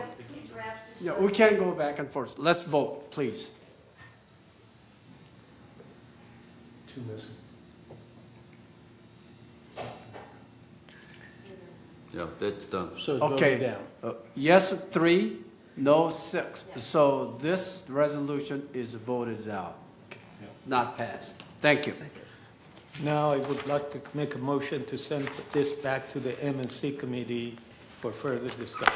second. A second? Yes. Any discussion further? No, I think it automatically goes back. Okay. Yeah, it does. Yeah. Yeah, It it's automatically automatically, goes then we don't need any more. Because it's Okay. not valid It can be anymore. moved. All right, yeah, you're right. No, So it can be moved. You you're have right. to It's make got to a be motion. voted back to committee. Yeah. Okay, so since we don't have any question? No? Let's vote it on. Say aye. All in favor? Yes. Unanimous. Send it back to MNC committee. Okay, item E. Entertain motion to approve 2025 Inspector of Election Service. Steve, could you read it? Resolution 03-25-XX, approve Inspector of Election Services. Whereas Civil Code 5110 requires an association to select an independent third party or parties as an inspector of elections, and whereas in accordance with Civil Code 5110 and 5115 and 5120 and 5125, the Inspector of Elections performs several tasks during the election, including but not limited to print and mail voter packages, inspect and tabulate ballots, and certify results.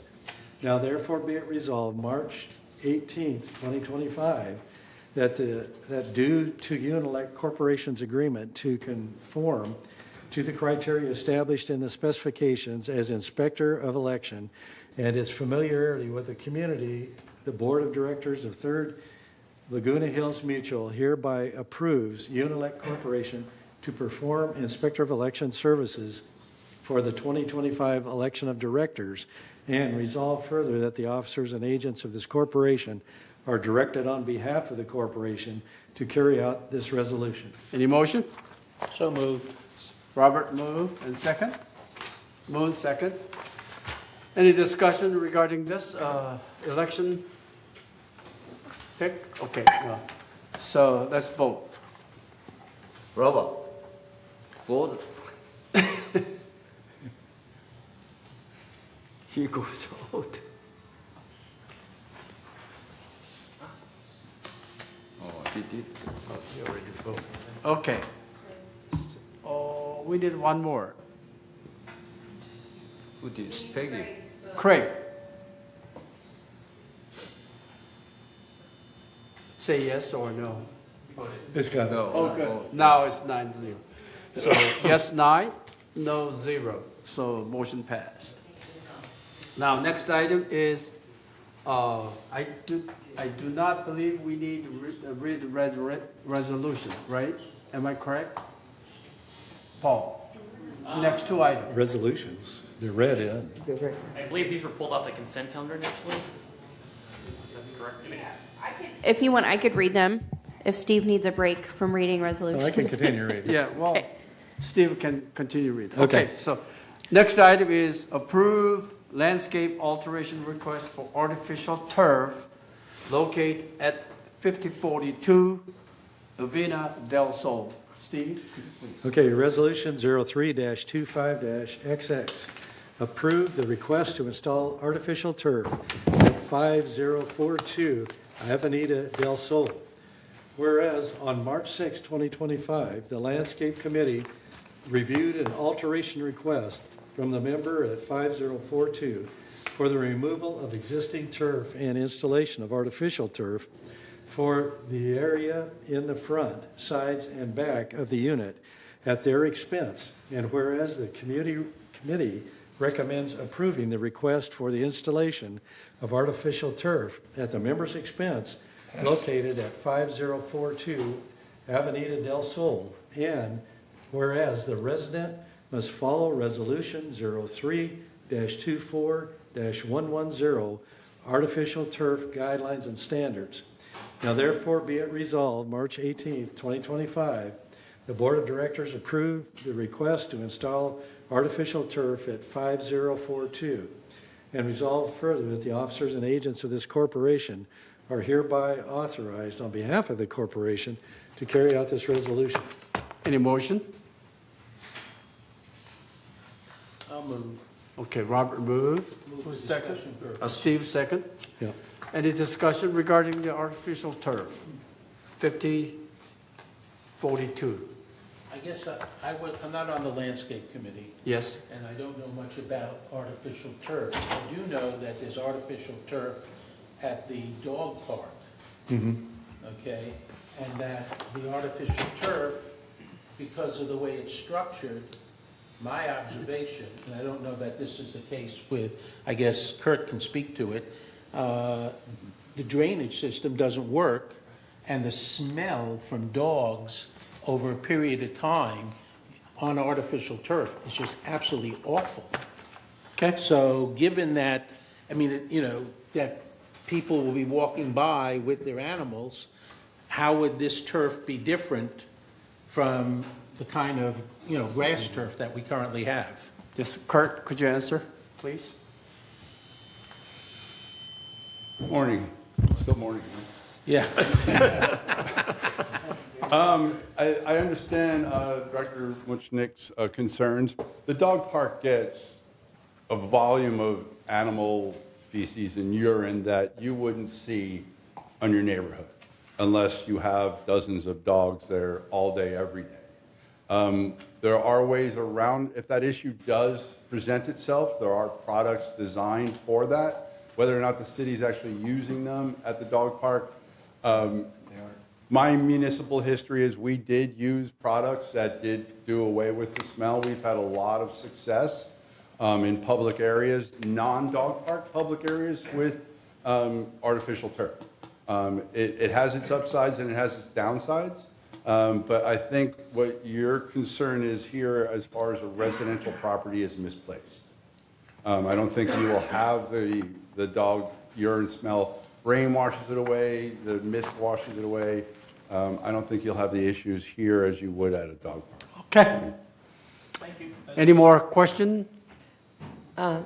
Yes. I just have a thought for us as we proceed with the voting, and that is that there are some concerns in areas about artificial turf that have more to do with drainage, not smells from animals, but actually potential problems.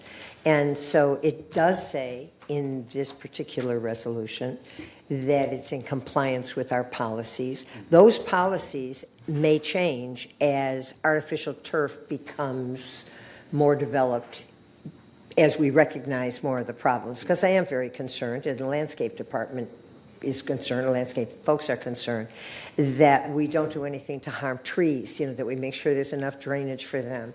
So given the fact that this particular case that's been presented of two homes next to each other with a very skinny area in between that's very difficult to maintain and is watered with potable water, so we're wasting a lot of water on some area that won't do well. And given the fact that built into this is they must follow procedure, and obviously anyone else would, and that if there are problems, that will have to be resolved. I mean, that is part of this. So because of that, I'm okay with voting for it, but it's very concerning as we move forward. Okay. I have a question. Yes. Kurt? Yes. Once this is installed, who's responsible for maintaining it? The resident. Residents. Yeah. It's an alteration, isn't it? It's alteration. It's an alteration. Okay. And to save you guys time, the next item is the same exact thing as their neighbor. Right. They're going to work together to put this in, and we are requiring drip lines for the trees also for this. Okay. Yes. Yeah, I understand that the members are responsible. What are the guidelines? What are the things that we can tell the members that they haven't maintained? Do we have a guideline for the members that what they need to do in order to maintain that? Yes, it's in the resolution that's referenced. in No, here. it's 32410. I know, I'm looking at it. We have a fair amount of artificial turf already. No. Yeah. The guideline for maintaining it, what are the things that they have to do? If somebody come and complain about the turf, that is a problem here, what we need to do? Because we have to deal with it, as landscape committee have to deal with it. Yes. Or MNC have to deal with it. Do we have a guideline for maintenance of the thing, what we're requiring them to do? Other than that, if somebody complain about the status of that piece of thing in front of somebody's building, how we're gonna, deal with it? What we have to do? What is our guideline? It says on the bottom of financial analysis, last sentence, however, Third Mutual retains the right to require removal or modification if the installation is found to be non-compliant or adversely affects community landscape. Installation. We're talking about maintenance. And taking it out. The cleaning and maintenance. It's okay. If everyone is happy with, No, it says I removal. usually want to make sure that when somebody complains after the installation, a year from there, that somebody says, this stinks here, what is our guideline? What we need to do? We just tell them to take it out and put the new grass in there? What we, Well, I just want to make sure that we have roadmap. Okay. That's all. we do have standard of care at the bottom of this resolution, which Yes, includes cleaning and maintenance, animal waste, debris removal, and warranty. Okay. Yes, please. It's a member's responsibility to take care of something. We cannot say, these are the products you have to use to mitigate the situation. It's up to them to research out and mitigate the situation. Yes. The other, looking at the care and standards, it says under 3, animal waste, frequently remove animal waste and wash the area. They're going to wash the area with potable water. So they could wash the area every day, get out there every day with a hose and hose it down, and in one sense defeat the purpose of what we are trying to accomplish. You have a resolution that allows them only to use the hose twice a week. Right. So, I know there's a resolution about that, but if they do it every day, we make them stop. and If do we it find- first, If we catch. I'm just saying that this seems to defeat the purpose of what we're trying to I accomplish. doubt Okay. anybody be out there watching you. Okay. Any discussion further? No. Okay. Let's vote. Well, it's the problem, you're not watering the lawn.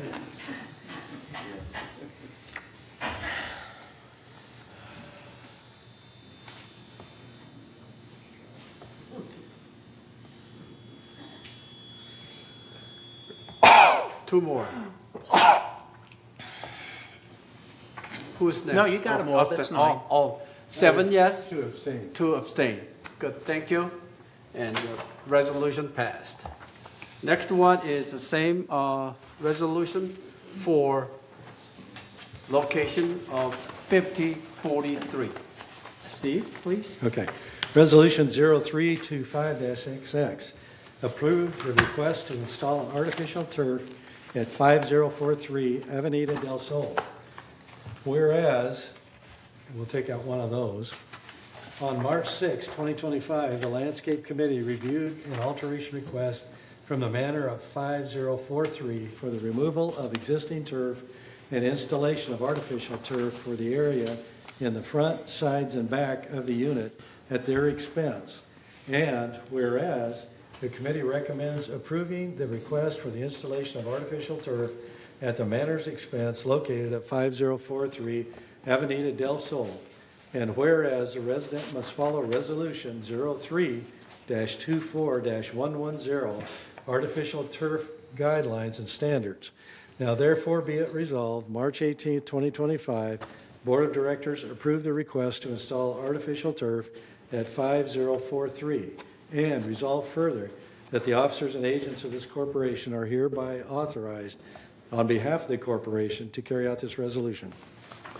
Any move? I so move. Steve move. Ruth to second. Any discussion? It's the same discussion as the last one. So we don't have any, so let's vote.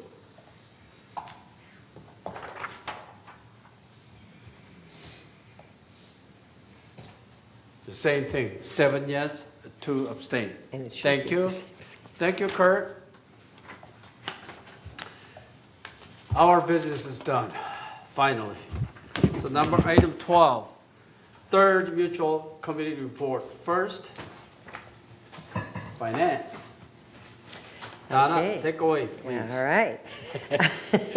And just as the treasurer's report, I just want to remind everybody, we heard the CEO today talk about the budget process. And I just want to remind everybody, it's ongoing. Starting last fall, late last fall, we already began the budget process for 2026. And as we are going through this year, that will be refined. And there will be various open meetings where members of the community are able to hear and listen and get their input as well. So I just wanted to remind people of that as we move into the actual report. And the first slide, when it comes up, is just the 30,000-foot level view. This is all of our income, all of our assessment revenue, all of our non-assessment revenue, and all of our expenses compiled together. And as you can see, we have total assessment revenue of approximately, the total revenue was $4 million, which you can see how it is divided, and against total expenses of $2.8 million, with a budget positive of $1.1 million. As we move on to the next slide, which actually puts it together. So we've got all of our budgets together, and all of our revenue and expenses together. It's compared now to budget. And keep in mind, this is only through January 31st of this year, and therefore we're going to see a lot of differences because sometimes the timing of payments and the timing of work, especially in that first month, shows results that will be corrected later on. And as you can see, as we look, we are right on target for budget with assessment revenue. We are slightly less on non-assessment revenue. And some of that has to do with timing as well as particularly with restoration after some damage. And so you can see that we are, at the moment, favorable to budget by $1.1 million. And as the year progresses, we will be able to better see how we're doing. And this is very important just to get a sense of how we're going through the year.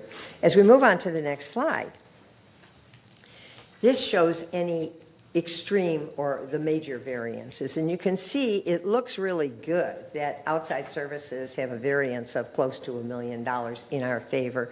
That has a great deal to do with timing for programming and billing, et cetera. So we will have to watch that as the year goes on. Employee compensation is favorable at $89,000. Unfortunately, that favorability is due to open positions. And so we continue to recruit for those, and hopefully we'll see those positions filled, even though we enjoy seeing the positive response to budget.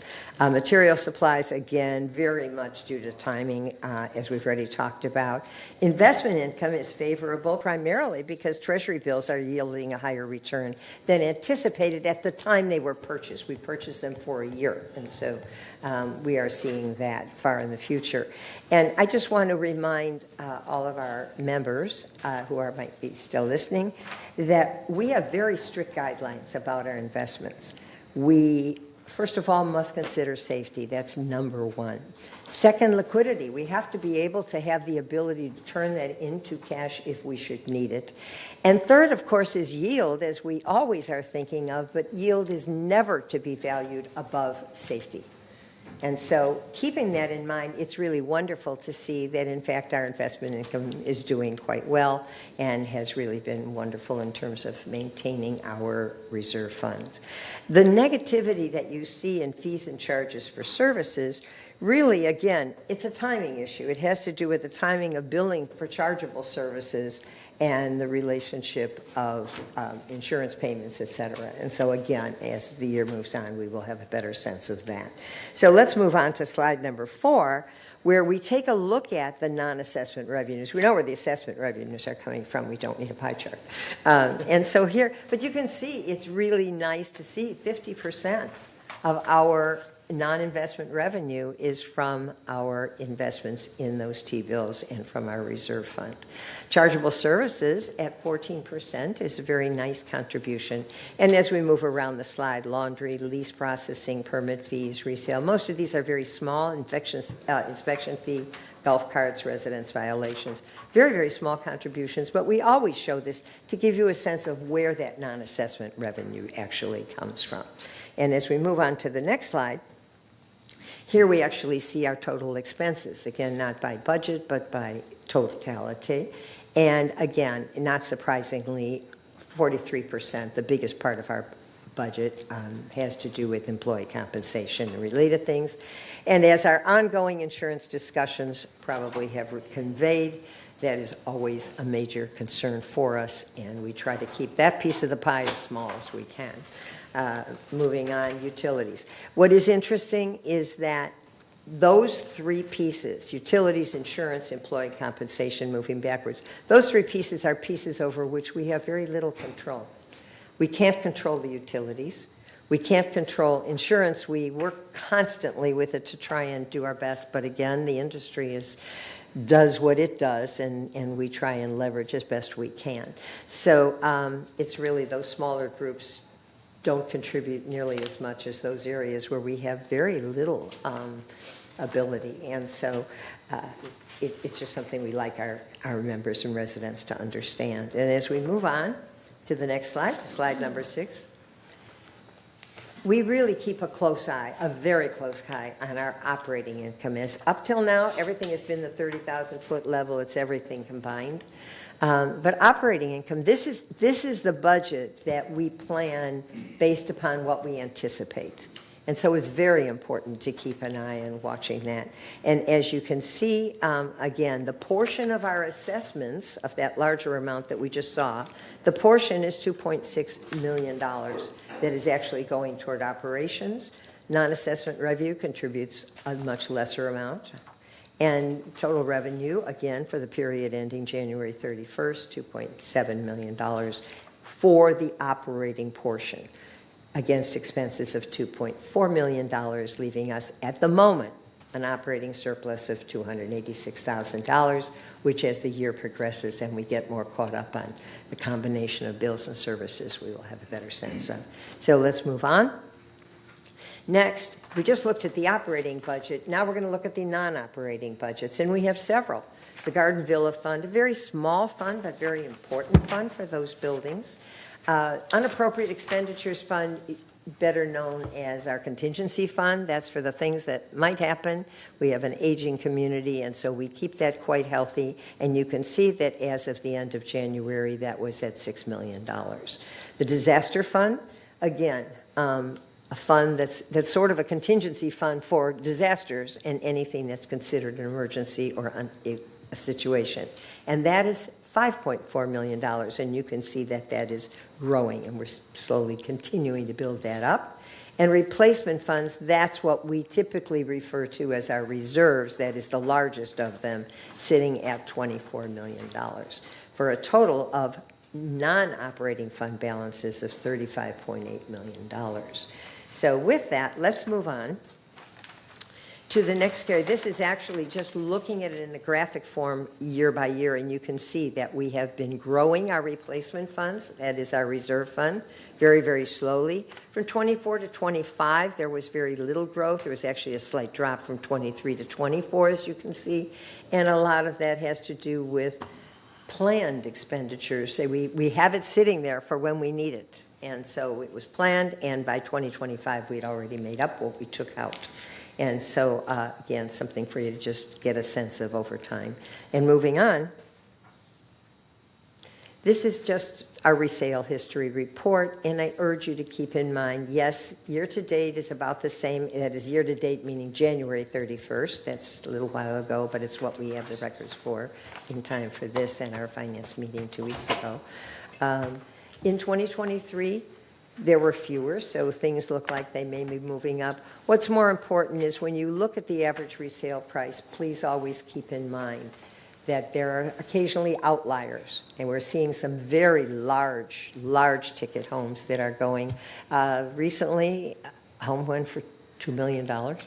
And so when something like that is in or out of that monthly report, we're going to see the numbers skewed. So don't get quite so excited about those one way or the other. We are holding our value, and that's what's important. And with that, that concludes my report. Thank you, Donna. It's a long report. Now, item B, report of ACSC Committee. Director Yun.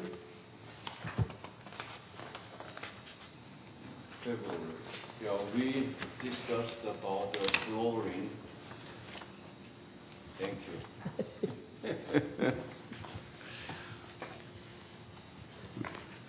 At the last month meeting, we discussed the flooring and then air conditioning, and then we discussed again today about the bars and all that. And some of them we made the resolution here today. And the next meeting is scheduled in February. Oh, no, April, excuse me. Okay. Thank you. Item C, report of MNC Committee. Director Karimi. Thank you, Mr. Chair. MNC met on March 3rd, 2025, and the first item was that we're going to have our next meeting, which is on April 7th. We're going to discuss and have presentation about the damage restoration process and presentation about that in order to inform our members about the processes, responsibilities, and how it should be handled. So that's going to be a lot of information about the damage restoration processes. Okay. We have some members comment on the downspout garden villas, and we had the dripping pipe in the parking lot of the garden villas. We discussed those. We also talk about the railing for the garden villas, the entrance, And we send that to the next meeting, or we send a request to the Finance Committee for the next meeting to see if they have money available for this year to do the railing, or it has to be the next year the next year budget. So we will wait for the finance to tell us that which way we can go. On the Garden Villas seepage study, the study will be presented to the MNC. I don't know if it's going to be next meeting, because next meeting is damage restoration. I will talk to the MNC, see if we can include that, or it has to be the following month for the report to be talked about within the MNC for the water seepage in the garages and Garden Villas. We discussed the returning water request for 5391 Pasilla del Lago. It was put on hold because there is a lot of construction need to be done on that building before we consider the retaining wall. We also discussed the Vegas issues, and you heard about that, enough of that today, so I'm not going to mention that. Our next meeting is on April 7 at 1:30 in the boardroom. Thank you. Okay, thank you. Third Mitchell Landscape Committee meeting was held on March 6, 2025, 9:30 a.m. in this boardroom. Department head reported of March 2025 project progresses, in-house tree working, training updates. Landscape Committee discussed and considered the followings. A, Gate 14 AB 1572 meeting with the residents on March 12, 2025, 1:30 p.m. in this boardroom. Staff explained and informed the project in detail. A lot of questions raised from residents were answered in detail as well. Committee approved the Gate 11 turf reduction program, that there were 2 landscape alteration requests from Unit 5042, 5043, which we approved today as an artificial turf. C, PPRP prior paint landscape project progress report. It is ongoing project with the contractor.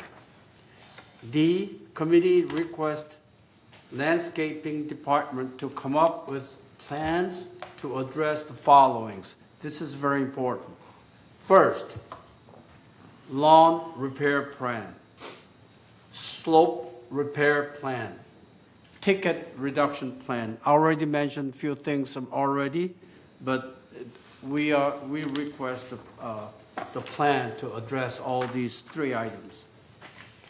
Third, Landscape Committee next meeting is scheduled on Thursday, April 3rd, 2025 at 9:30 a.m. in this boardroom. Thank you. Next item is report of Water Conservation Committee.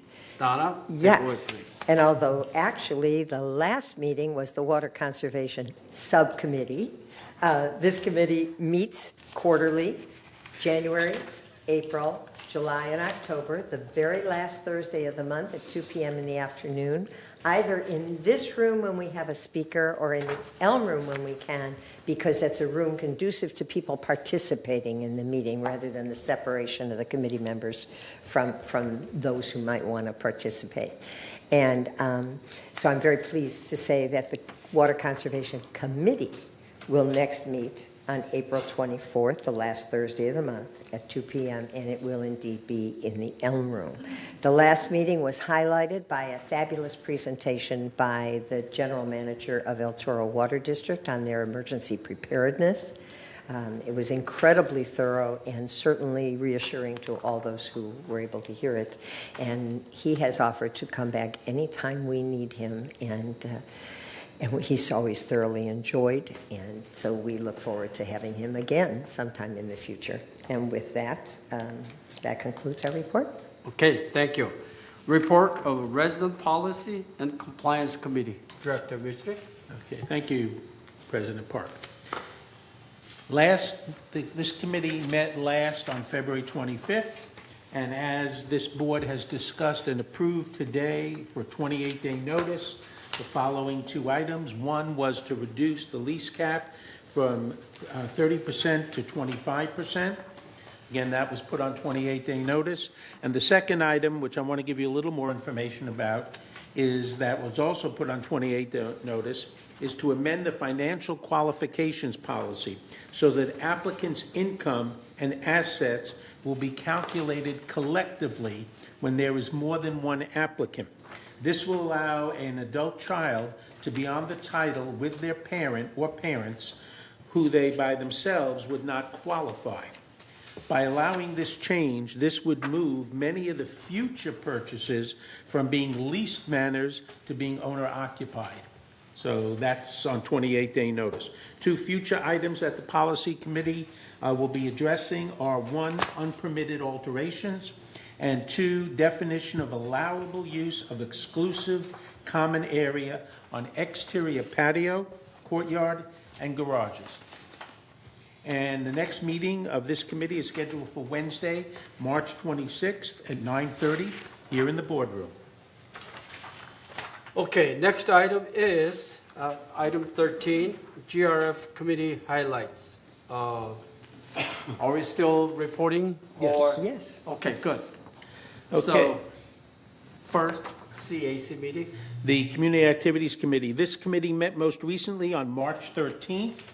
There were three items on the agenda. The first two were reviewed and recommended to the full GRF board for consideration. One was the Village Community Fund project application for the Camera Club to purchase new equipment. And number two was the Village Community Fund project for the equestrian Help the Herd program to fund Phase 3, which aims to establish an ongoing donation program. Funds will be used for veterinary care, essential equipment, and facility upgrades. For those of you who are not familiar with the Village Community Fund, it is a 501c3 company that is designed to act as a repository for donated funds for village clubs, organizations, and boards. Once the requested funds are raised, the village community officially donates the funds to GRF for the disbursement of the funds as appropriate. Equipment that is purchased by those funds becomes the property of GRF and is maintained by GRF. And that concludes the report. And then B as well, B is, traffic hearing. oh, traffic hearings, yes. Okay. I've taken over actually traffic hearings from President Park, so this was my first time at traffic hearings. We met on February 19th. 8 members of the community were charged with a total of 15 violations. One person charged with 2 violations, one for an abandoned vehicle, and the second for an expired registration was found not guilty. This person had the car stored in their location, and they were overseas where they lived for half the year, and the car was here for half the year, and they had a legitimate registration and the reason to have their car sitting waiting for them when they returned. Okay? 2 charges for speeding were found guilty. 4 charges for failure to obey a stop sign were also found guilty. Okay? 4 cases were about the failure to produce a driver's license. Individuals apparently, when stopped by security, some of those residents feel that they don't have to produce a driver's license or demonstrate that they have a legal right to drive. 3 were found guilty and fined. 1 had the charge dismissed. One of the most expensive charges was for an individual illegally parking in another member's assigned parking space and charging their electric vehicle from our electricity without a permit. Oh. Okay? Please note that that the schedule for traffic monetary penalties was approved by GRF and implemented this past January. Failure to stop is now $200 for the first offense, $300 for a second offense, and $500 for a third offense. And believe it or not, we already have somebody who's at the $500 level. Whoa, Okay? wow. Speeding 11 to 15 miles per hour over the limit of 25 miles per hour is now $100 for the first offense, $200 for the second offense, and $400 for the third offense. Please, it is important for everyone to obey the traffic regulations so that we can keep our residents safe. We have many residents who like to walk in the community, which often includes crossing streets. Given the average age of our residents, it is especially important that we as motorists do what we can to protect them. The next meeting of the Traffic Hearing Committee is tomorrow, Wednesday the 19th at 9 a.m. in the boardroom. Please know, though, that this is a closed meeting. Only individuals who are dealing with traffic offenses are permitted to attend the meeting. Thank you. That concludes. Yes. Yeah, and just to amplify what you just heard, the increase in the fines is not intended to be a source of revenue for us. That wasn't the purpose of it. The purpose is to keep our community safe. It was thought that the $25 and $50 fines, people didn't show up, they just paid them and kept going through stop signs. So I just want to make sure that people were aware of that was the reason. And as treasurer, I feel very comfortable saying that was not intended or thought it was a source of revenue. Regardless, the fine is now closing on the state level. Yes. Okay. Okay, good. Thank you. Okay, GRF Maintenance and Construction Committee, Director Karimi. Disaster preparedness. Oh, excuse me. Disaster preparedness force. Okay. Yes, Director. The task force met on January 28th of this year. The next meeting's on March 25th at 9:30 in the boardroom. Okay. The important thing that was considered was the Jacob Green and Associates Disaster Preparedness Study. And what this does is it looks at what the city does in a disaster, what we should do during a disaster, and makes recommendations to us. That study is going to be in the director's boxes this Friday, the 21st. So it's a real important thing for us to look at. Good, thank you. Now, GRF MNC Committee report. Thank you, Mr. Chair. The GRF Maintenance Construction Committee met on February 8th. That report was on February 12th. That report reported in February 18th of the third board meeting. The next meeting is scheduled April 9th. Okay, good.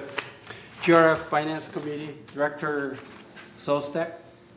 Yes, actually, that Finance Committee met February 19th at 1:30 here in the boardroom. And I just want to share there weren't any major things except for the announcement of a need for a new treasurer because William Cowan, who had been treasurer of GRF, left us to take on the position of General Counsel of the National Labor Relations Board in Washington, D.C.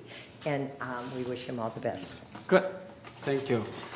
Now, GRF Landscape Committee was met February 12th, and next meeting is May 14, 9:30 a.m. in this boardroom.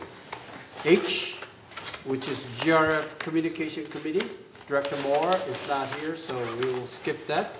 I, Space Planning Ad Hoc Committee, Director Karimi. Our next meeting is scheduled for March 24th. March 24th. Yes, okay. Thank you. J, Information Technology Advisory Committee, GRF ITAC Committee. Closed meeting was held February 28, 2025, 1:30 p.m. This advisory committee overseeing the development and implementation of a Microsoft-based Dynamic 365 software program, ERP. Committee reviewed the following items. ERP Phase 1, since the September 1st to go live, the Phase 1 program has been successfully launched and completed and going well after 2 months ending closing. Committee reviewed the Phase 2 program, which include the following. 1, budget preparation in Q1. B, AP automation Q2. Customer service Q3, and then field service Q4. I hope these programs going well. Next ITAC meeting is scheduled March 28th, 2025 at 1:30 p.m. on web closed meeting. Thank you. Now, GRF Broadband Ad hoc Committee, Director Muchnick, please. Okay, thank you. The committee met recently. The contract with Ting is still being negotiated. Ting has accepted most of the requested changes that we have made, and we hope to have the contract completed within the next month. For those of you who've been following this is a very exciting project for the village. We're going to be replacing our current cable TV with fiber optics that will be run to everybody's unit. They'll have access to a DirecTV package, which will be part of the regular programming for them. I think it includes up to 145 stations. And in terms of internet, everybody will have the same level of internet speed. It'll be 2 gigabytes of internet speed. And that's the plan. And there is no scheduled meeting at this point. We're waiting for the finalization of the contract. Thank you. I'm sorry, I missed one report. GRF Mobility and Vehicles Committee, Director Johnson. I'm sorry. She missed it too. She missed it too. I have a question for Robert. So are we still on track to get this done? If they're coming back in a month?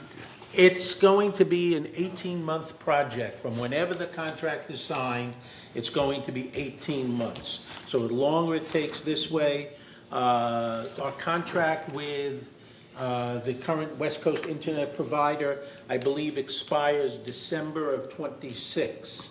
So at this point, we still are okay in terms of it. I think I know why I skipped the Mobility and Vehicle Committee, because it was met February 5th. Next meeting scheduled May 7th, I think. We already reported last month. Okay. Great. Thank you. GRF Security and Community Access, Director Wayne, please. Yes, the last meeting was on Wednesday, February 26th at 1:30 p.m. And the newest information is that Garth, I'm going to try this. His first name is Egon, and I think it's Garth Hoffner. Mm-hmm. Did I get that right? Yes, you got it right. Close enough. I didn't butcher his name, okay. All right. He is the new Security and Community Access Committee Chair. And so he was there for that meeting and called it to order. There were some other new members on there as well. For members' comments, members spoke on traffic concerns at Clubhouse 1, cars going through stop signs, potential accidents from going through the stop signs. So this is the same story as we've heard. You know, it's the stop signs. So there is no recommendation on what we do about the stop signs. I was thinking of putting spike strips in this. That'll work. Moving right along. I'm glad you're not in charge. Okay. Important information. Eric Nunez shared with committee members and residents on the engagement in contract with them to create EOP and training for employees and volunteers. The training may be pushed to April. It was scheduled for March. There will be updates at the next SCAC meeting. Security statistics. Here we go again. Notice of violations. Failure to stop at stop signs. 52% of all citations were issued from October 24th to February 10th of this year. Again, stop signs. Stop signs, yes. Right. Compliance notice violations were sent out to 2,341 citations, with 30% of their call volume due to clutter. So, yeah, you got that number, 2,341. Yeah. Okay, that's it? Okay, noteworthy. There were 120 thefts last year. The majority of them being bike thefts. So again, we come back to going to security, having your bike photographed, and getting the registration number. That way you may get your bike back. Okay. Automatic entry gates discuss the technology and cost savings of automation. More accessible for security, first responders, delivery, residents, and guests. Funding of $1,750,000 is proposed for the automation of 8 gates through Laguna Woods Village, which involve transitioning to 24-hour access model, which aims to provide access to the community for residents, guests, and emergency personnel. And those are the important items for that report. Next meeting will be on Wednesday, April 23rd at 1:30 p.m. Thank you, Wayne, Director Wayne. Now, finally, we're at the future agenda item. We have 4 items: to reduce the leasing cap from 30 to 28-day notice, approval of a proposed amendment to financial qualification policy, also 28 notice, revision to standard 11A interior hard surface flooring rules, also 28-day notice, recession to interior hard surface flooring complaint rules is 28-day notice. So this is the future item for the next month, and any future items, anyone has it? Any director has it? No? Okay, so final director comment. Howard? No comment. Director Craig? No comment. Director Ruth? No comment. Robert? No comment. Karimi? Well, I take all of your time. I have comments. I just want to make sure that we understand when we were discussing some of the issues like Vegas. My issue wasn't the cost of it, how much it's going to cost to put it back on, etc. My issue was when we do something, we need to think long term, the future. It doesn't matter if it's $1 or $100,000. We have responsibility to think these things through when we set up a procedure or we want to do something. When we don't do that, then we come across these, I call it waste. As I said, it doesn't matter how much it is. It's a $1 or $100,000. We are fiduciary. We have to think about it. We have to make sure that we protect people's, our members' money. And that's my point. It's not the piece of wood, it's the operation, it's the procedure, is the way that we operate. That's my point of view on that. So if I got a little bit raised my voice, I apologize, but I'm trying to get my point across. Thank you. Okay. Director, yes. Yeah, our community is, there's many Alzheimer people or patient, resident.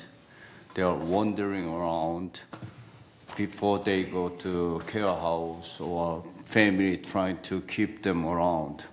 So how we gonna help them? How we gonna, I don't know how we have to think about what to do with them. And at some point, I'd like to discuss it. Thank you. Okay, Director Sostek? No additional comments. How about Steve?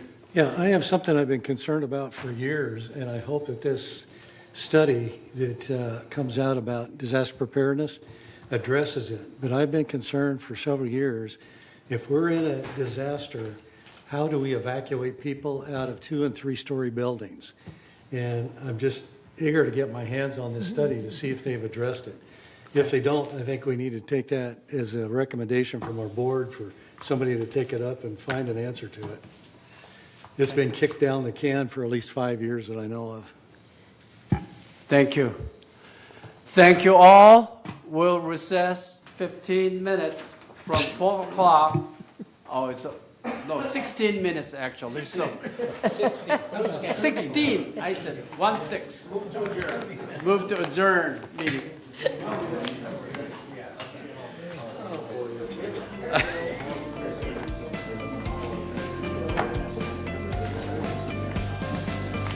You know, well, and I